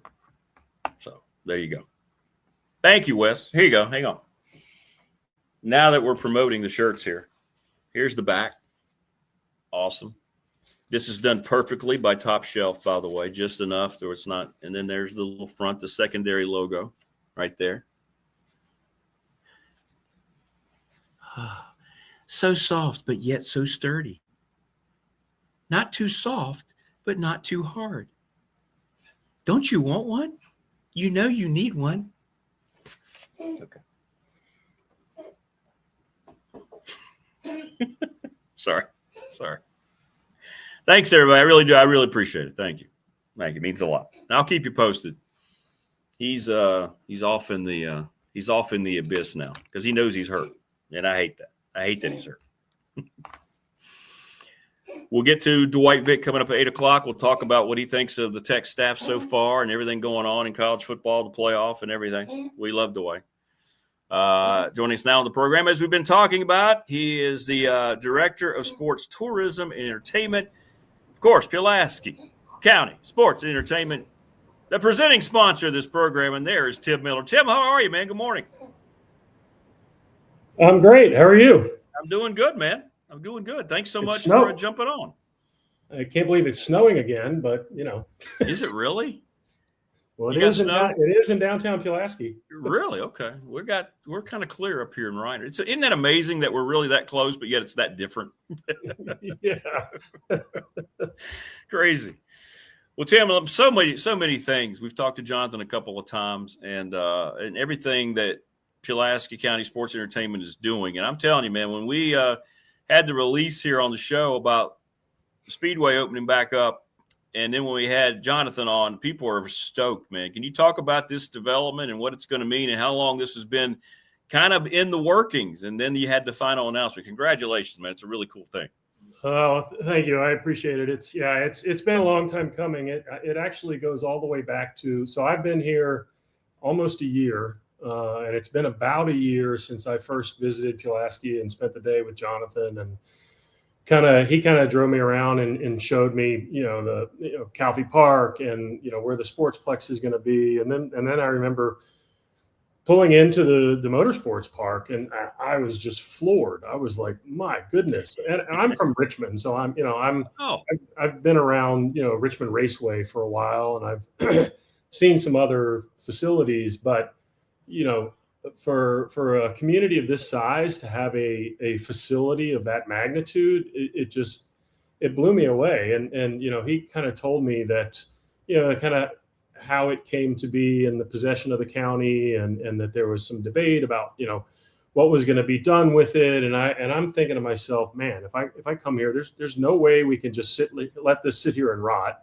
And there's no way we can bulldoze this thing. We've got to give this another go and see what we can really make of it. And so ever since I got here, it was one of the things that I was focused on was kind of figuring out, all right, who do I engage with to really understand the history, the potential, and how we would go about doing this. So it's been, I've got a couple of people in the local community that I'm not a motorsports guy specifically. My background is sports marketing, event development, event management, venue management. I mean, I have done a little bit of work at Richmond Raceway, so I've got a little bit of exposure to it. Yeah. But I needed some people to help me that were really deep into the motorsports world, and there are a few people that have been incredible advisors on this thing, kind of evaluating all the pieces and parts and all the possibilities and all that stuff. So it's been a long process. It's been a lot of conversations with all the sanctioning bodies, all the touring series operators, some local drivers, and to kind of get to this point. But we finally got to the point where, like, you know what, it's we're either going to do this or we're not. And like I said, I always felt like we had to give this a go. Well, and I know the reception, I mean, what Jonathan was talking has been terrific, right from those sanctioning bodies. Everybody's excited, and drag strip possibility. I mean, there's so many different things, right, that you guys are now connected to. Yeah, it's amazing. When you talk about the oval, the number of people that have said to me, it's one of the favorite tracks, at least in the region, if not in the entire country, that, there is something about this track that people love. I mean, it's got, more banking than a lot of tracks do. So, the drivers maintain higher speeds through the turns. And, it's also, I mean, David Hagan and his team did a phenomenal job developing this facility, adding on to it, making it really a world-class motorsports park. And so we're fortunate to, have it in our possession now. And like you said, that adding the drag strip to the equation, I'm not sure which, and it's one of the things I've learned is there is a complete difference between the what we call the circle racing world and the drag strip world. And right. There is almost no crossover whatsoever. So it gives us an opportunity to have, two separate audiences at this facility, and really, that's a pretty exciting opportunity. Tim Miller joining us on the program. Of course, he is the director of sports tourism and entertainment. And what's great too about this, Tim, is that how many other surrounding areas are excited, and everybody's kind of joining up and following what Pulaski County's doing. The partnership when people, and I love that. And that's something I know Jonathan's proud of too. Just everybody's watching and trying to learn. There's always constant communication with other counties and cities, whatever it might be, because everybody understands, man, this is an entire area, not just Pulaski County. It really hasn't been taken advantage of like it should be. Yeah. And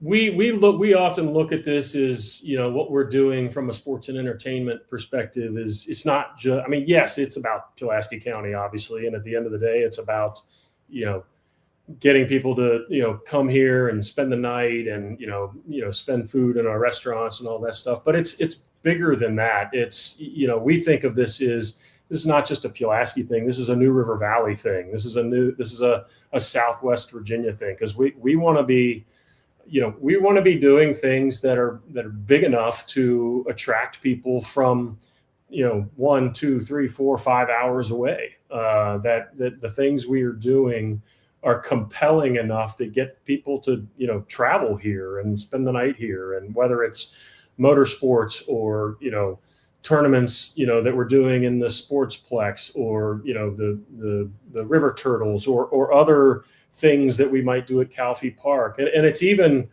it goes beyond just those facilities. I mean, I've got a pretty significant background in the cycling world, and so I've been working on a big, sort of off-road bike race that may come to fruition here in Pulaski. So, it's doing things that really kind of put us out there as a sports and entertainment destination and a tourism destination. I mean, that's the other great thing about this is if we do this right and we get people to come here for these sports and entertainment events, but then they discover all the other amazing things that Pulaski has, the New River Trail, Clater Lake, downtown Pulaski is starting to emerge as a cool, chic kind of thing. And, all the other great things that are here. That's really what this is all about. Well, and it's like you mentioned, it's sports and entertainment, and a lot of people have asked about the Sportsplex, and I know eventually the plan's going to be people asking about music, asking about concerts, things like that seem to have been taken out of our communities, even down in Roanoke, where it was such a staple for so many years. It doesn't happen as often, and I know that's something else that's going to materialize. As Jonathan said, it's not going to hopefully materialize. It's going to materialize. I know people are going to be just out of their minds about that. Yeah, and the hardest part about that is decide. We've got all these great options for where to do concerts, and the hardest part is like, okay, well, which one? Or are we going to do this at the Motorsports Park? Could we do this at Calfee? All these other open spaces where you could do an outdoor concert, a multi-day festival like it. So yeah, it's funny. Like since I've been here, probably the hardest part of what I've had to do is sort of narrow down and focus on a handful of things, which has been difficult because there's so much potential and so many opportunities. Yeah. Because you have all these, and opportunity is the key word. Everything that this entire group does, what your group does, is look at everything as an opportunity. It's so refreshing. Oh yeah. Instead of always going into something and going in glass maybe a quarter full, all you and your staff do, Tim, go into somewhere and go, this is full. Well, it's just 3/4 full. We're going to finish it off now. Refreshing thing today to see from a group. It really is. Yeah, no, that's absolutely true. I mean, all of this is, it's an opportunity, like I said, to impact tourism, to impact economic development. And, it's funny. It's even for a lot of companies around town, it impacts their ability to recruit employees. If we all of a sudden have all these cool things going on in Pulaski County and all these things for people to do, it makes it easier for employers to recruit people from outside of the area because people come and, they may come here and interview for a job. And then they're like, oh, wow, there's the Motorsports Park. There's the River Turtles. There's all these concerts going on. Like this could be and all the, hiking trails and biking trails and the lake. Like all of a sudden people are like, wow, this is kind of a cool place to live.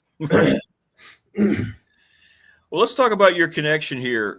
This was a position that was newly created. Of course, you're filling for the first time. What was some of the things when you got here and you met Jonathan that you mentioned the areas are naturally beautiful anyway with the terrain, but what was it, some of the things that really just made this place appeal to you?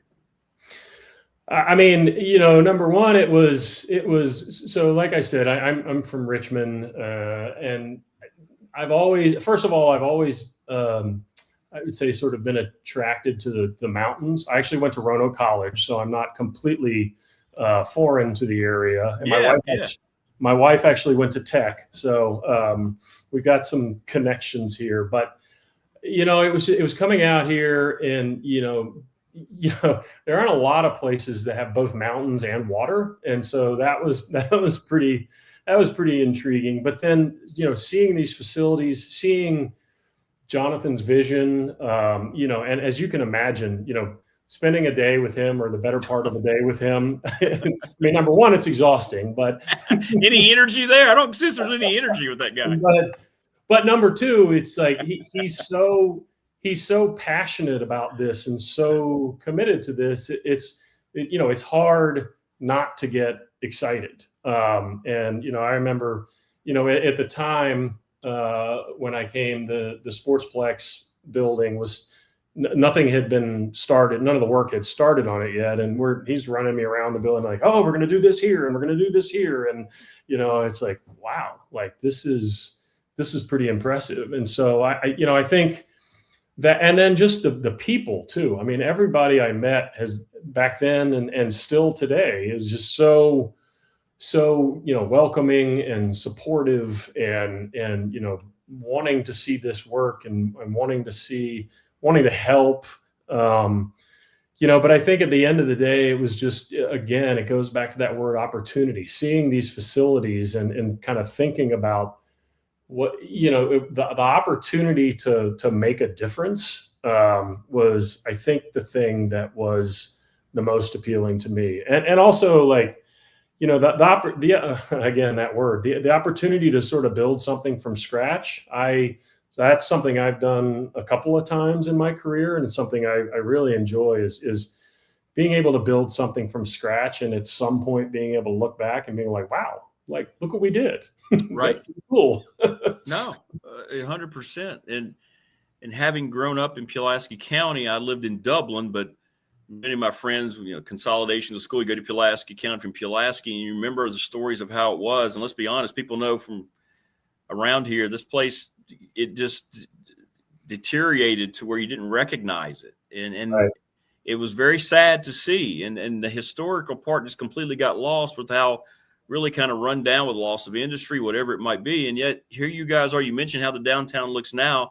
It's unrecognizable in all the best ways possible from even a year or two ago. And it's just so great to see that energy back. And it just proves that anything with the right kind of passion and the right kind of positive energy can be turned into something special. And that's what Pulaski County Sports Entertainment's all about.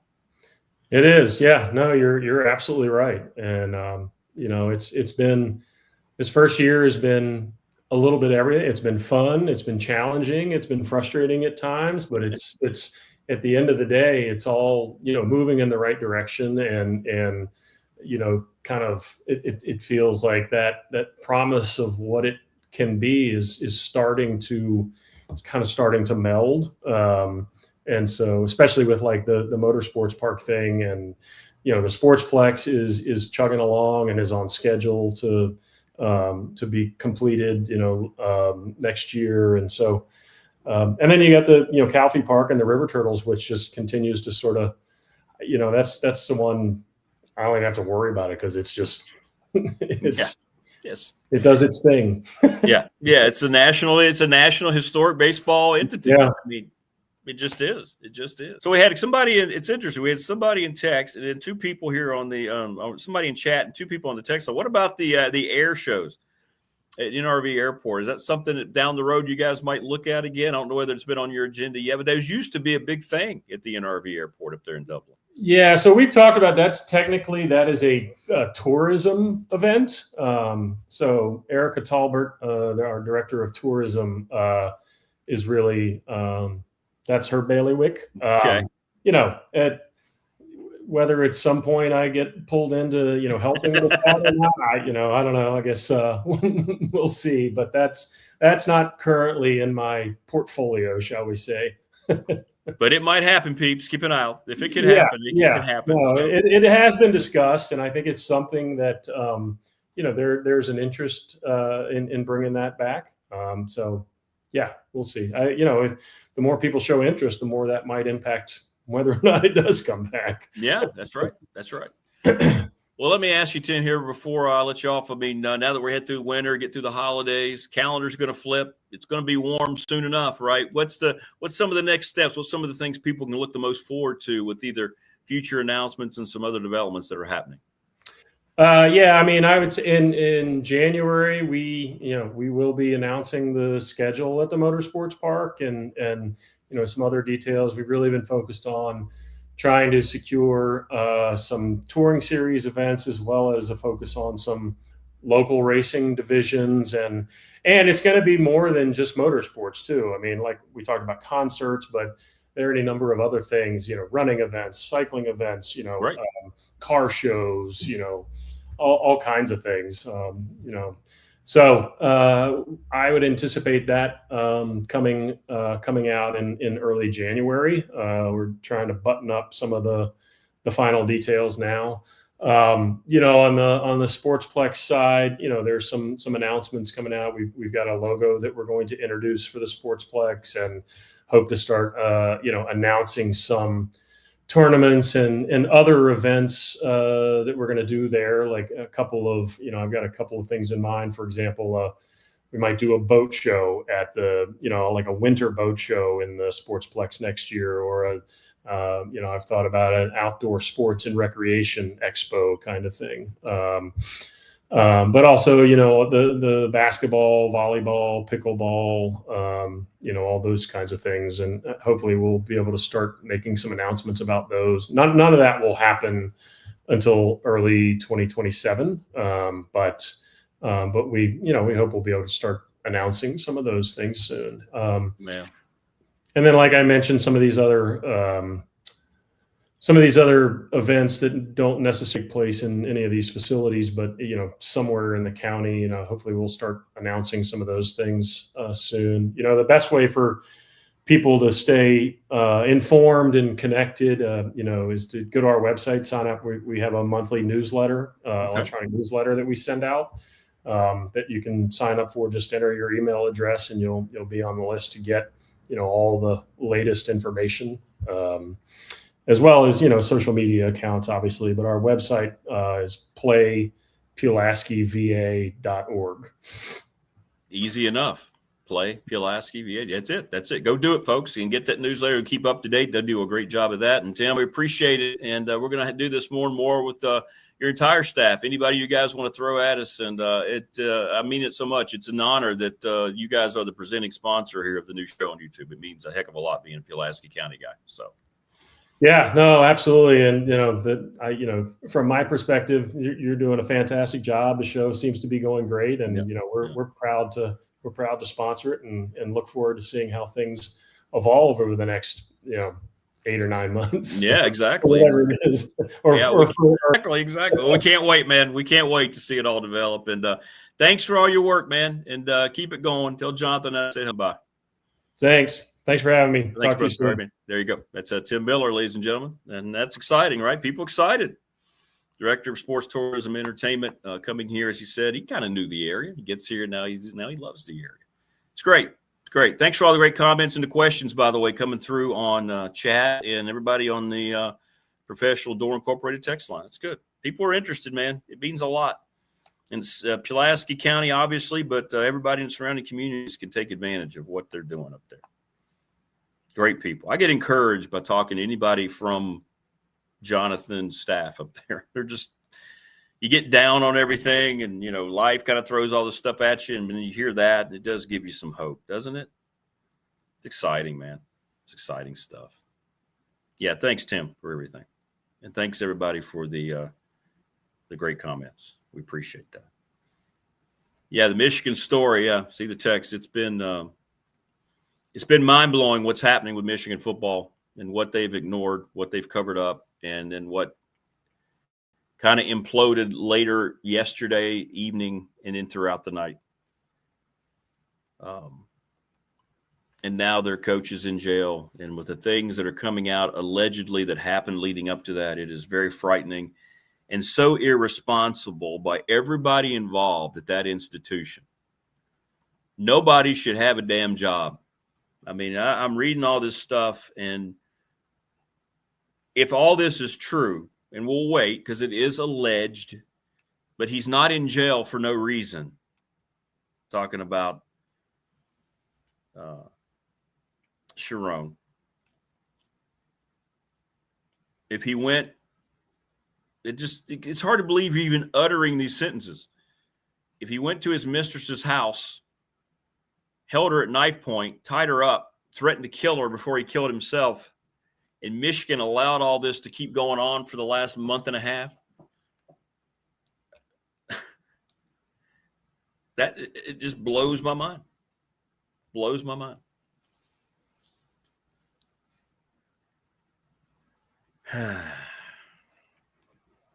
Anyway.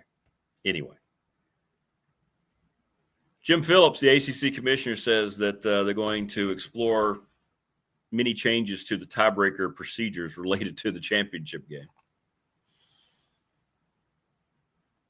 Oh, that's awesome, Tebow. Yeah, I'm telling you, man, it's a nice area. It is. Pulaski County, and you got people that are going to continue to make it better. Great people up there, Pulaski County Sports Entertainment. Because just, 2, 3, 4 years ago, man, you could go through Pulaski and you just get sad. You just get sad. Spent a lot of time there. I drive through it when I worked for the Pulaski Yankees calling their games and David Hagan. You drive through all that to get to Calfee Park, which was the oasis in what was just this barren remnants of the past that didn't exist anymore. And if you go there now, it's bustling. There's shops everywhere. There's restaurants. Renovated the theater. I mean, it's the railroads highlighted. It's really nice. And it's all due to the efforts of those folks. So, yeah, that's good news, Tebow. I think you would like that move.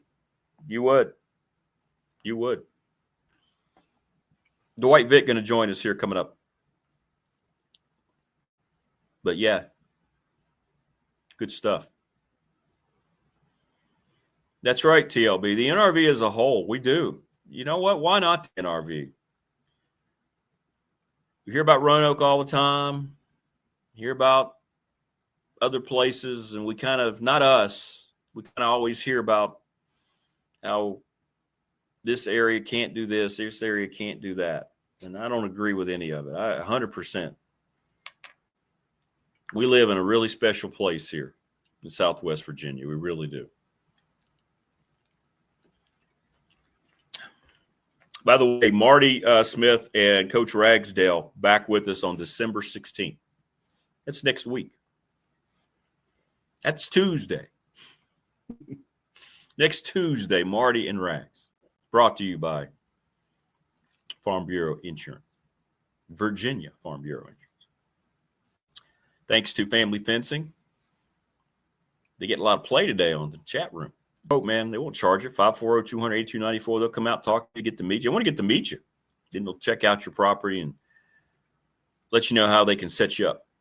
McClellan Chiropractic, speaking of setting you up, Mark Hundley, go trust him. His unbelievably updated scientific equipment. It's unbelievable. Huge building. Huge building. Ready, set, fun with Bob Christ. BobChrist11 at gmail.com. They have text messages prepared. The way you can hit the market.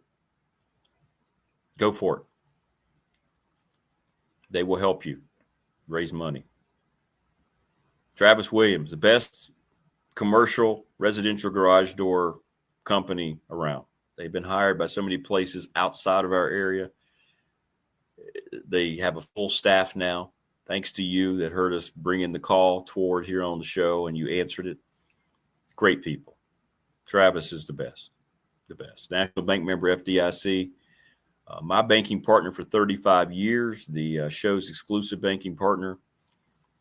I've never had any issues with them. That's hard to say. They've always worked through any issues I've had because of other means.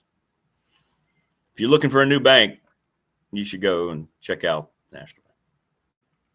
Ryan Pry, the attorney, 701 West Main Street, Trust and Estate Planning. And the anti-Brent Pry hiring crowd's going to win. We're over 70-some people now that say, no, they don't like it. And I get it. I get it. Little River Heating and Air, Charles Lee, 1095 Radford Street in Christiansburg, 540-553-2971. We just talked to Tim Miller, presenting sponsor of this program, Pulaski County Sports Entertainment. I know everybody enjoyed that. How great was that? That was awesome. Thanks to James Lawson, Lawson's Mobile Home Supply, located at 300 North Franklin Street in Christiansburg. Give James a call, 540-381-8011. They are terrific in every way, shape, and form. And, you know, we are going to do some more things with the NRV Super Bowl. I would like to anyway. We got to get with them. I think we could have a lot of fun. I think our first BDST bash needs to be at the Super Bowl. What do you think? They renovated it. Speaking of all these things that they're doing, December the 12th, they start NRV Nightlife from 11 p.m. to 1 a.m. They have a Neoverse, they're calling it, 1,900 square feet. A Neoverse wall, new lighting, glow-in-the-dark bowling. Don't you think that'd be fun for our group? Call Amanda or Terry at 540-382-5525, and we salute Sarah Williams, the bowler of the month. Don't you think this is the kind of group, glow-in-the-dark bowling, don't you think that fits us to a T? We can put games on, have the beverages flowing, bowling alley food. Come on. That's where we should do the meetup. We could just rent the whole place out.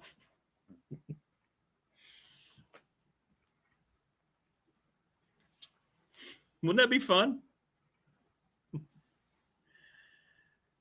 Yes, 100% TLB. Just the history of our home area is captivating. Just read The Land That Is Pulaski County by Conway Howard Smith. All right, cool. Good stuff. Yeah, you love hearing about, the creation of this place, don't you?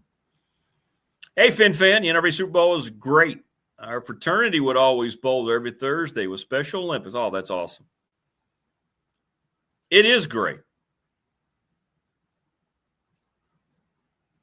I used to go up to the Leisure Lanes in Pulaski. Remember Leisure Lanes? My mom, by the way, was an incredible bowler. Everybody has a unique skill that kind of takes you off guard. My mom was a nurse her whole professional life, and they actually had a team from Pulaski Hospital, and she was like a ringer, man.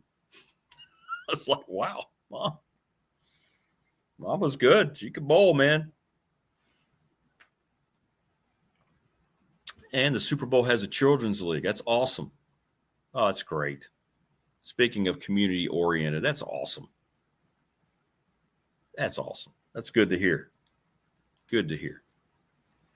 Tebow says, going back to so far of the staff announcements, these hires are very underwhelming, but I'm trying to be positive about it and trust Franklin's plan. Well, you hadn't earned it at Tech yet. I still want to know. I'm still bitter about not knowing. And this isn't about some overbearing fan base. But, yeah, I understand what you're saying. I understand. And you have a right to be positive. Like I said, it's okay to be objective. You don't have to feel bad about it. You don't have to be negative about everything. I get it. And how you feel about it is how you feel about it. It's great. But it has been underwhelming. It's okay to say that. Especially as Andy pointed out with the money that they have. And that's been the return so far. Is that a red flag? I don't know. And as Tebow said, these coaches might all end up hitting the mark. You just don't know. That's why you do it. We always talk about how hard it is to hire a football coach, a head football coach. It's pretty hard to hire assistants too. The right kind of assistants. BDST bowling team, Balboa Creed's crew, yeah. Breaks my heart though, man. To see him limping. He's got the limp now. It means it's getting pretty sore. It just drives you crazy. I hate that. You just want to be able to take away all of it right now. Yeah. But anyway. So, yeah, we'll see. I mean, no games have been played. We haven't seen what the portal's going to look like. There's a lot to be positive about if you're a Tech fan. And I want Tech fans to be positive because you've been so loyal. So loyal for a long, long, long time. And you've got nothing out of the return in the last 7-8 years. Right? Yeah. That's true, Prometheus. This is it for him, for James Franklin. There's no doubt. If he doesn't win here, he won't be a power coach ever again. So he's got that motivation, if you will, to go with. Because everybody, it's weird. You know what's strange too? And that's a good question. Questions kind of present themselves. I've heard more Tech fans tell me they expect him to be gone in 3 years. And I don't know, is that the way you guys feel, guys and gals that are Tech? I mean, in chat, do you think 3 years and he's going to just use Tech as a bump if he does bring him back and then leave? I haven't really thought of it like that, but I do get surprised at how many people seem to think he's going to turn it around, rebuild his reputation, and then leave. I don't know why people seem to think that. I'm not saying it's everybody, but I get a lot of that. I don't know. I don't know whether that's true or not. How do you feel about that? Do you think it's going to be like just a short? What I mean by short is a 3-year tenure. I don't know. What do you think? In 3 years, we can have Price head coach. Well, I don't think that's going to happen. Oh, you can always count on Wayne. That was funny. Oh, yeah, he'll have a long leash, and he knows it, too. He's going to have absolute power. And you know what happens when people get absolute power? We'll see. I remember Mr. Lineberry at Leisure Lanes, his rough smoker's voice saying, 2 games, 2 shoes, $14.50. Oh, that's awesome. And bowling alley pizza. That's awesome. That's awesome. I don't remember that vividly. I just remember going up there. My nights, my mom had bowling, and my brother and I'd be on a lane by ourselves. I never got bowling down. I love it, but all I can do is bowl the straight ball. When I try to do the spin, it ends up doing all this funky corkscrew stuff and hits maybe 2 pins. It's just terrible. I know it's all in the wrist.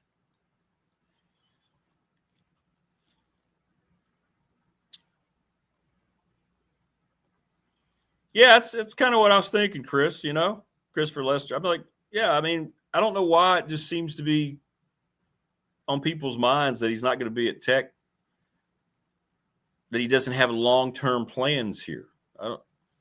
But I get that a lot. I don't know whether you do or not, but I do. I hear about it all the time from people who hit me up on the text line, people down at Radford who are season ticket holders, football for Tech. I don't know. Wayne says I need bumpers. Bumper bowling? Yeah, when the kids are out there, you need those. I love it, man. But you see, I grew up watching it. David Till and I have talked about it. I grew up watching it on ABC back in the day. They made it into an event. Chris Schinkel was so good at broadcasting bowling. And I always thought it was just so cool.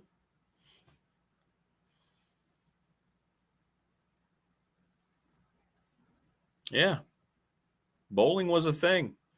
Saturdays beyond football season, you'd watch bowling and wrestling.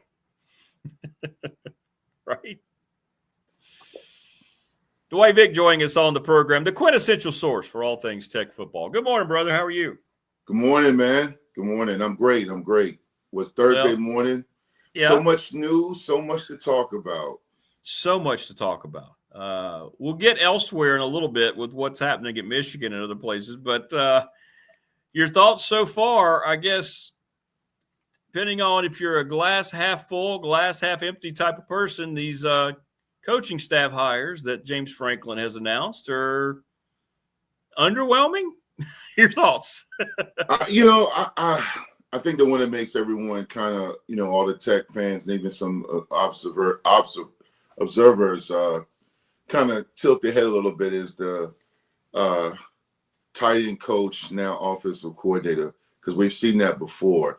But people always point to Bowen, but let me remind you, my good friend and mentor and father figure, Coach Brian Steinspring, was also tight ends coach, then became O-line coach for Frank Beamer, then became the OC with those great ACC teams and some Big East teams. So it can be done. Now, I know, some people feel like Stein Spring wasn't an elite OC, and that's fine, but he did help lead that team to some conference championships and some big wins. And I didn't have a problem with Bowen at times. I think it was my issue was when Bowen, when Pry was the head guy. Bowen, I thought was a solid OC. I think at times it was more so about personnel groupings or play calling when the game got close, or like as far as red zone efficiency.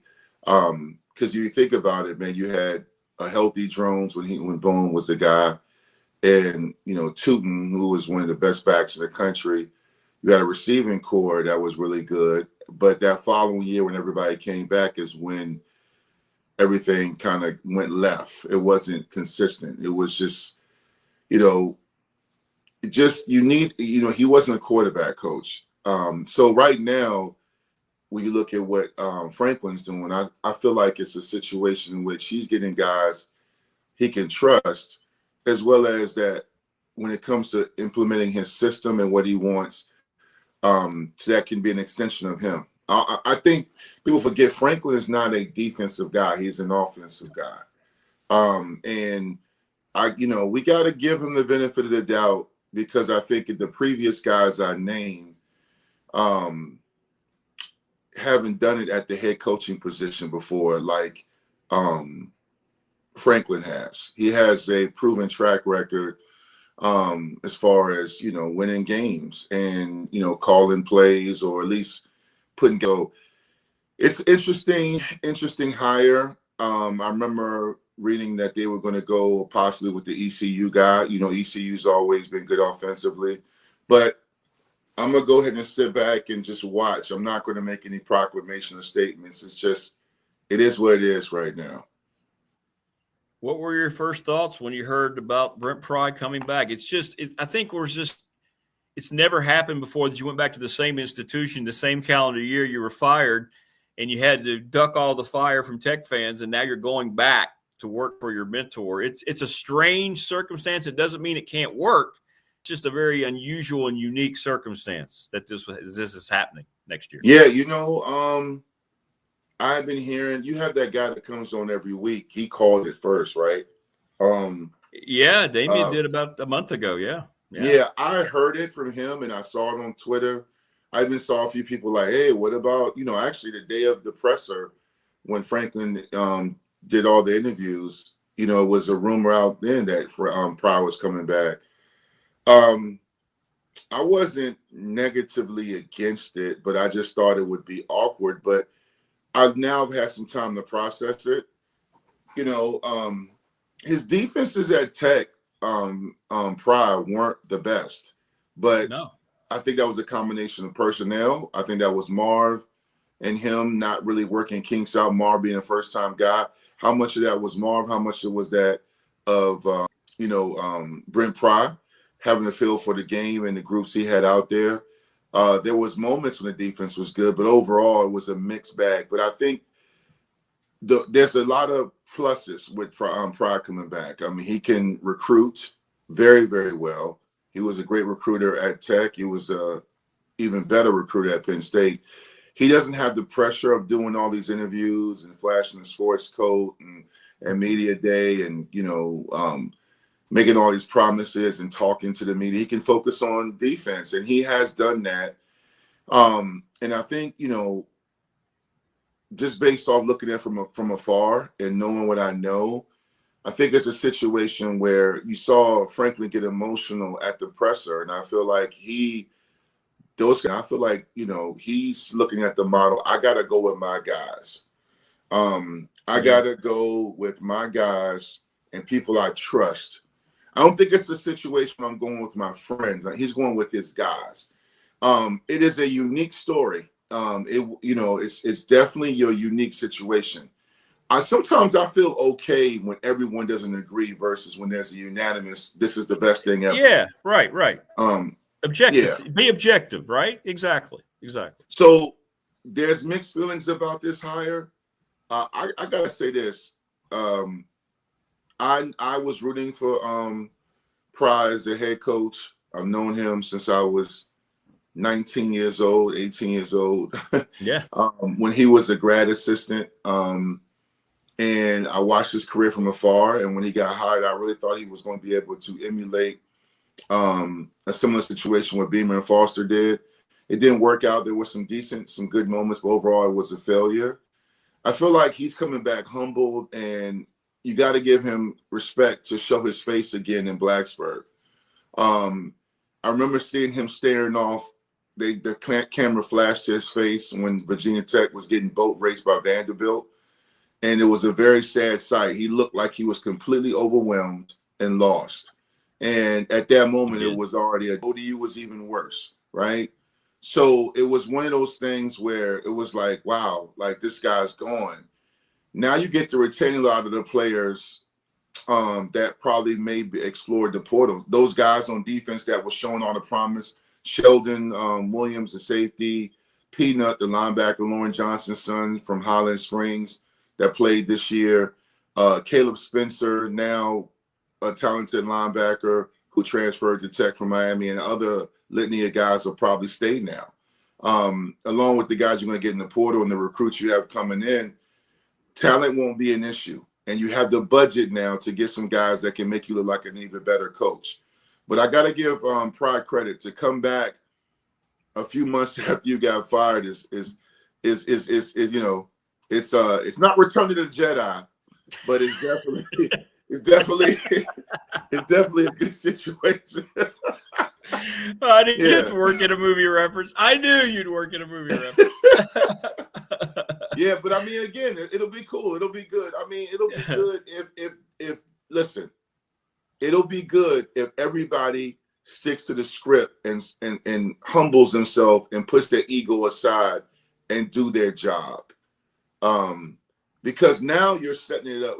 It's not so much pressure, but when you have all this familiarity and you have all these guys that know what they're doing and we're together, you know, so to speak, getting the band back together, you should be able to win a wide open ACC versus what you would face at the Big Ten.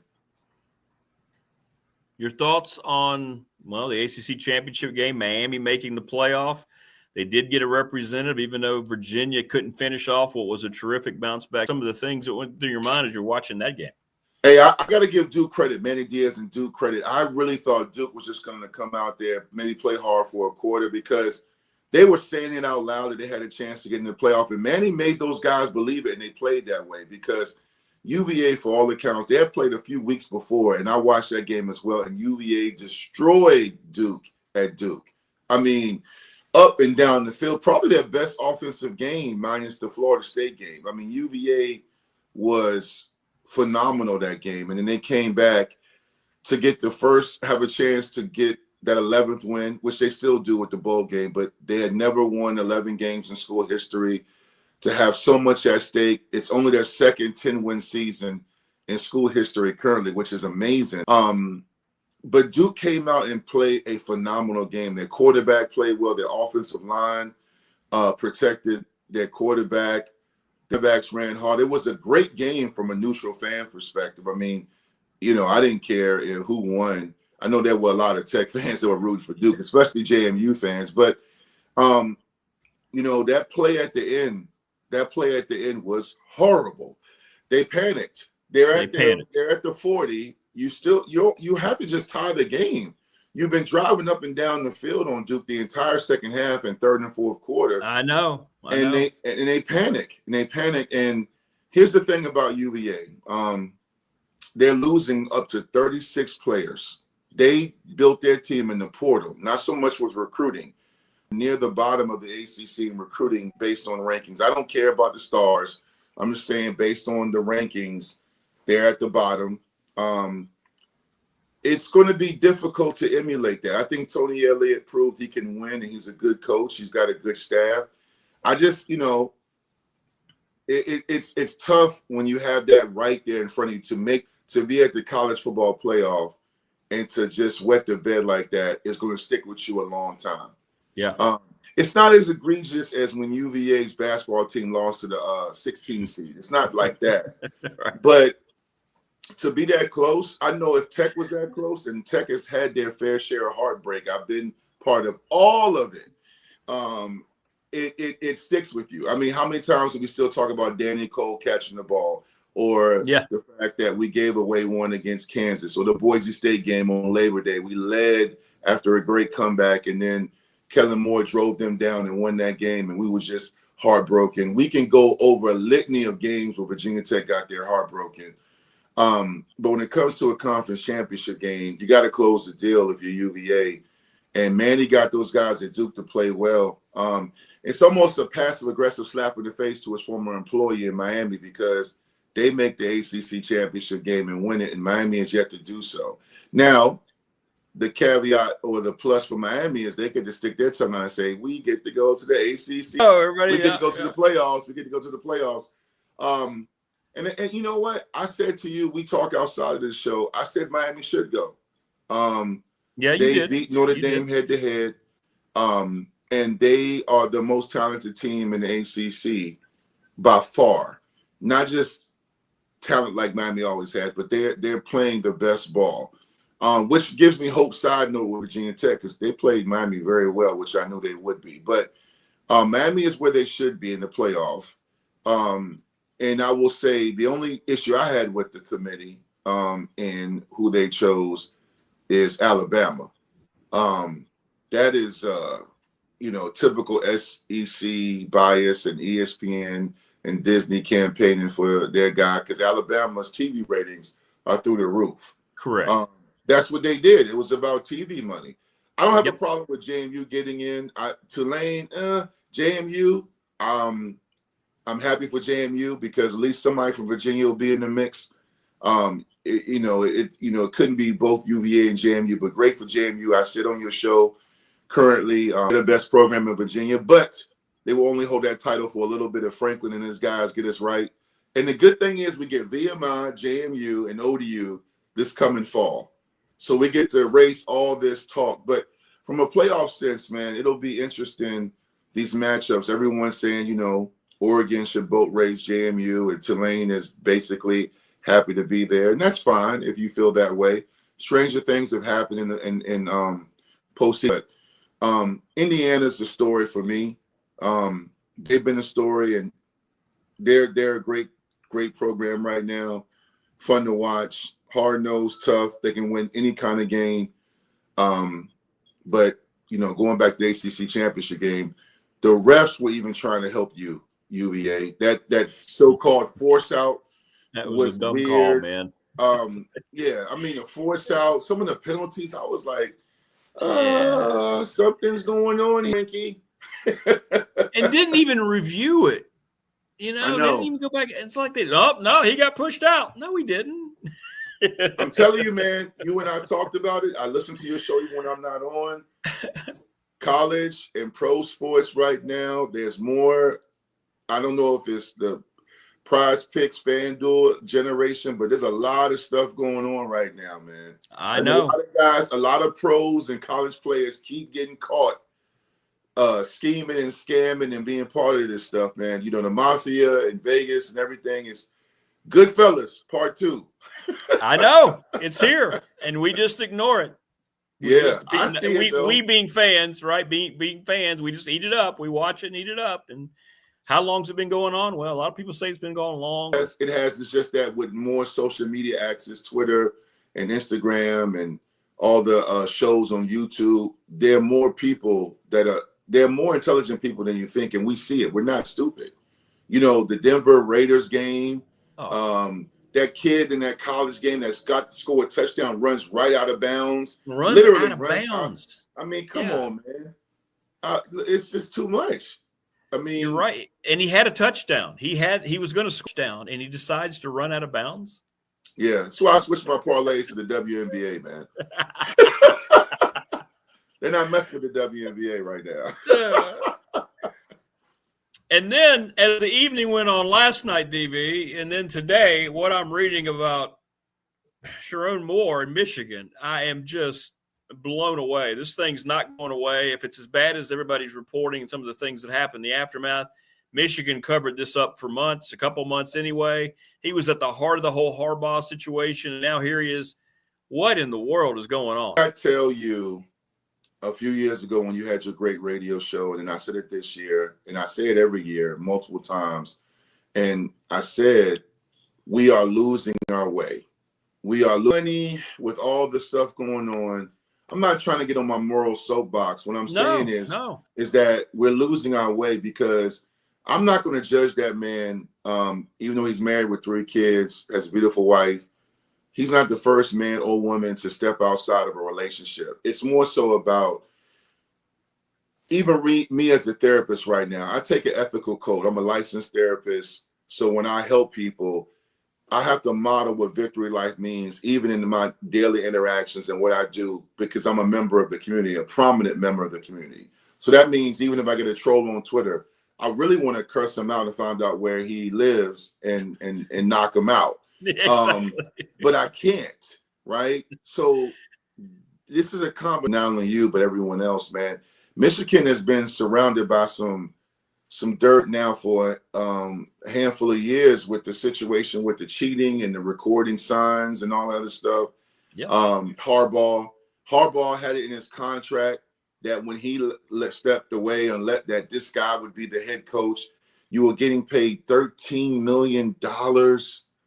I mean, and then, I hate, being a therapist, I hate the fact that, allegedly he tried to harm himself or was going to harm himself. And the girl, apparently. And the girl, like, dude, what are you doing, man? Like, I just feel like you really lose your way. I mean, Michigan had a good season this year, too. I mean, this is a job, there's certain jobs in college sports and pro sports that I won't say everybody wants, but it's a situation beyond what you can think of as far as cachet, money, credibility, and popularity. And Michigan head coaching football and basketball is one of those jobs.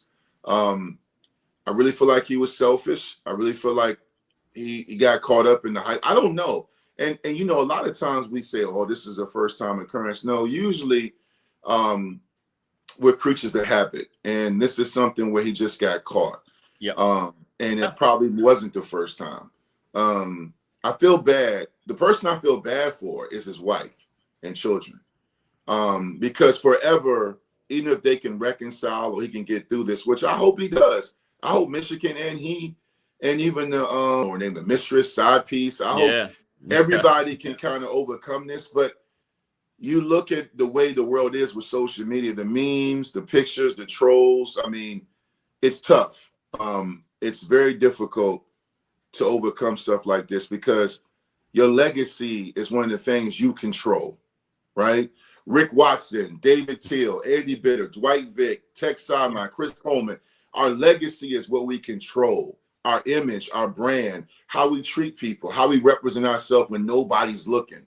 And when you do that, now all the guys you were talking to about accountability in that locker room, all the administrators that you led, all the people from the cleaning crew, the janitorial stuff, at you like, come on, man.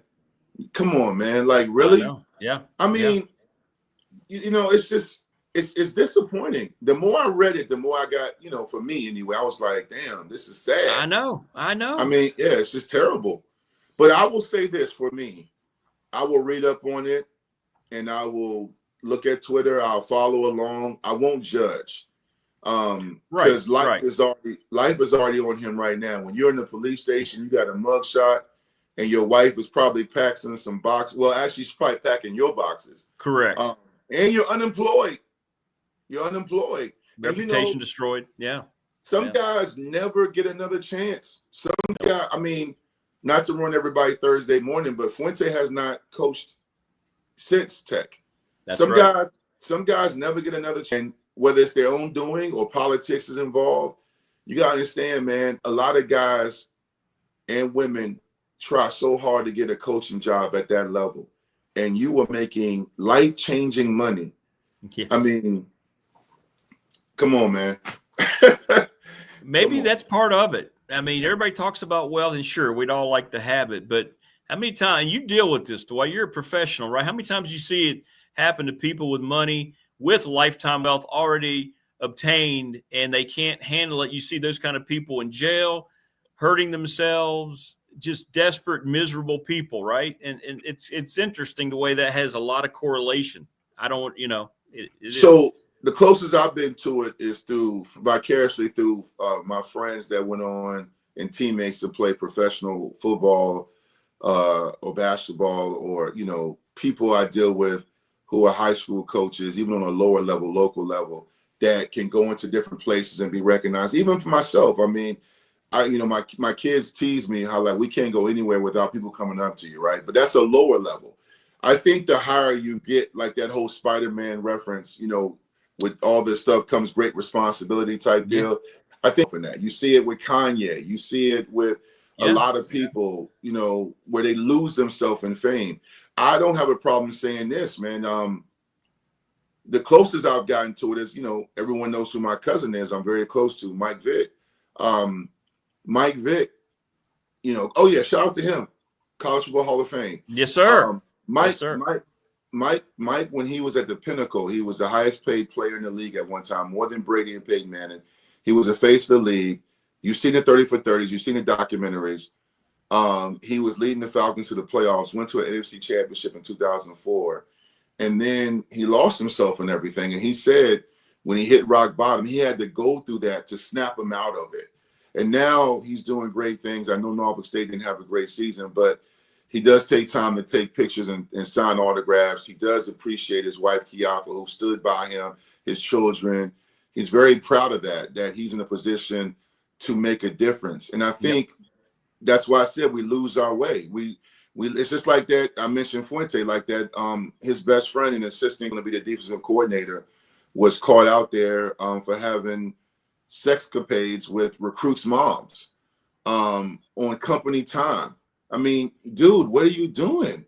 You know, I mean, again, I try not to judge because I'm not perfect, but it's just one of those things, man, where I think people really, not everyone, I think they lose their way. And this is why I said to you, my good friend, Rick, you know, the Beamer, Roy Williams, Dean Smith, John Thompson era will never be emulated. The Jay Wrights, and I'm not talking about just them, even the guys I play for, Mike Smith, who coached 50 years, high school, all the guys that I play for or watch from afar, you have a lot less of them and more of these me first coaches. Right. You have guys demanding all these benefits. I need you to pay for my golf cart. I need this. I need this. I need that. And you forget that you are in a position that you need to walk in humility and lead and show that on a daily basis. We're not asking for perfection.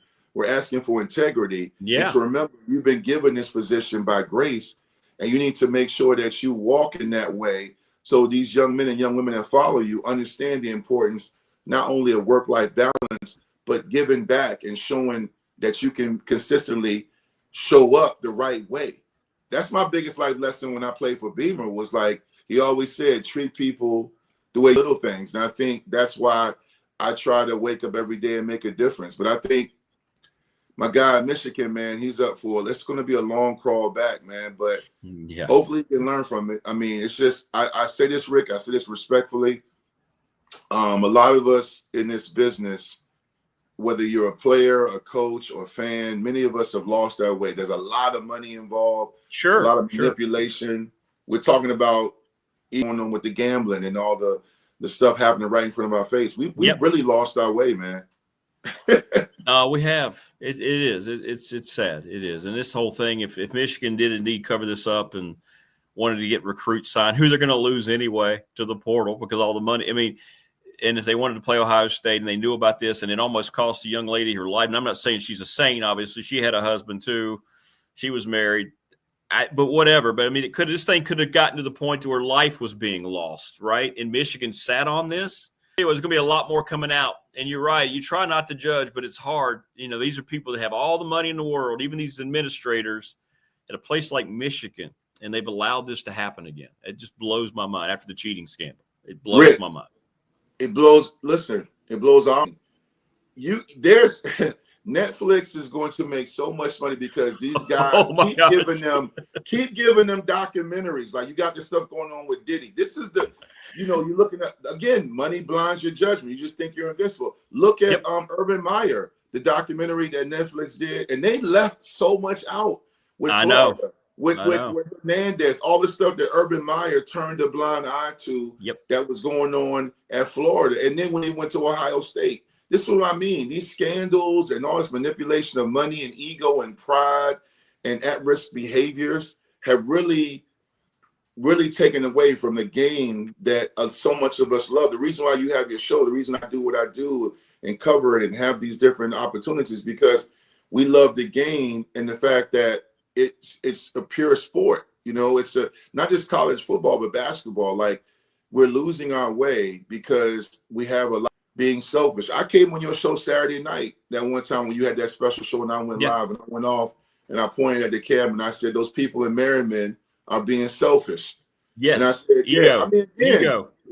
ego. So this is what I mean about losing our way, man. Like, I mean, at the end of the day, it's not that big of a deal regarding trying to get all that you need as far as the greed, whether it's the women or the money. At some point, man, you need to calm down. But unfortunately, it's not going to stop. But again, Michigan, you are now on the clock. And here's another point. And how many times have we seen this, Rick, where and I hate saying this, God knows I do, when a situation like this happens and all of a sudden you get an alert on your phone and you look at it and there's another woman that comes forward. I know. You know, yeah. The one guy that coached the Celtics, Udoka, he's coaching in Houston. I know. He fumbled the bag with Nia Long. God, man, Nia Long. Oh my God. Yeah. Yeah. You got Selma Hayek, Nia Long. I don't know how to do it. Hey, you fumbling the bag, man. I know. Well, we'll see what happens. There'll be a lot more info today, and we'll see if some of this gets actually confirmed that they're throwing out there. But he's in jail tonight or last night for a reason, so I've got a feeling where there's smoke, you know, there's going to be some fire with some of this. He allegedly paid for an abortion, right? Yeah, and then he went to her house and bound her and had a knife threatening her and said he was going to kill her. This is the accusations, and he was going to then kill himself. And then he went to a church, and that's where they found him, in the parking lot. Oh, man, I don't know. rock bottom. Yeah, you better believe it. I mean, I don't know, man. Last point, as a therapist, the one thing, and I'm saying this very carefully, he might be mentally unstable right now, but please don't do what a lot of people, like when Will Smith slapped Chris Rock. Oh, my mental health. No, stop using the mental health card. Correct. Stop. Right. I hate that, because I deal with people who have diagnoses and who are trying to do right. I know mental health, you might have a moment of despair, but don't say don't do that. I hate when people do that. Don't do that. You knew exactly what because if you were struggling, at least Urban Meyer was bending over and about to pass out when he was on the sideline. You knew something was going on with his anxiety and panic attacks. Exactly. It makes me mad too, especially, you know, my son dealt with some things. And when you try to say people who have, and you know, I'm telling you, I'm not telling you, people who have real mental health don't go around and advertising it. It's just part of who they are. Exactly. And they can't help, you know, and it's something they don't want in their lives. It's something that's there and they have to fix it the best they can. Bingo. Yep. Anyway, man, we still got sports. We still got stories. There'll be another story that's going to come out after this one in a couple of days. And another one. It's always, man. Yeah. And I'll shoot you a text. You just said it. Here you go. Yes, sir. All right, brother. Listen, great stuff. Have a great weekend, man. And we'll see about how the staff looks next week. I'm sure we'll have some updates on some more hirings in Blacksburg. So absolutely, man. Take care. All right, I'll talk to you. Good stuff from Dwight. Yeah. Mental health isn't something people advertise, right? If you really have it, it's an issue, man. It's very serious. I take it very seriously. I'll get into the story about my son who has battled through it and bounced back. When you live through it, it is changes your life for somebody you love. But anyway, thanks to everybody. Great stuff today. Thanks to all of our guests. Thanks to Andy Bitter, Tim Miller, and Pulaski County Sports Entertainment, and Dwight Vick, who's just always the best conversation. Finally, Friday edition tomorrow. Bill Stewart, Jen, and Mike Ashley with the open mic. Everybody stay safe. Enjoy your Thursday. Keep an eye on X for the latest things happening in Michigan. Thanks for your contributions. Please subscribe, like, and share the channel. Let's get on up to 1,000. Thanks, everybody. You make the show. I really mean that. Hit me up if you want a T-shirt. $20 here locally. DM me, Rick Watson, or Big Dog Sports Talk, or hit me up on the Professional Door text line, 391-0788. Thanks, everybody. See you tomorrow, wrapping up the week on the Finally Friday edition. Be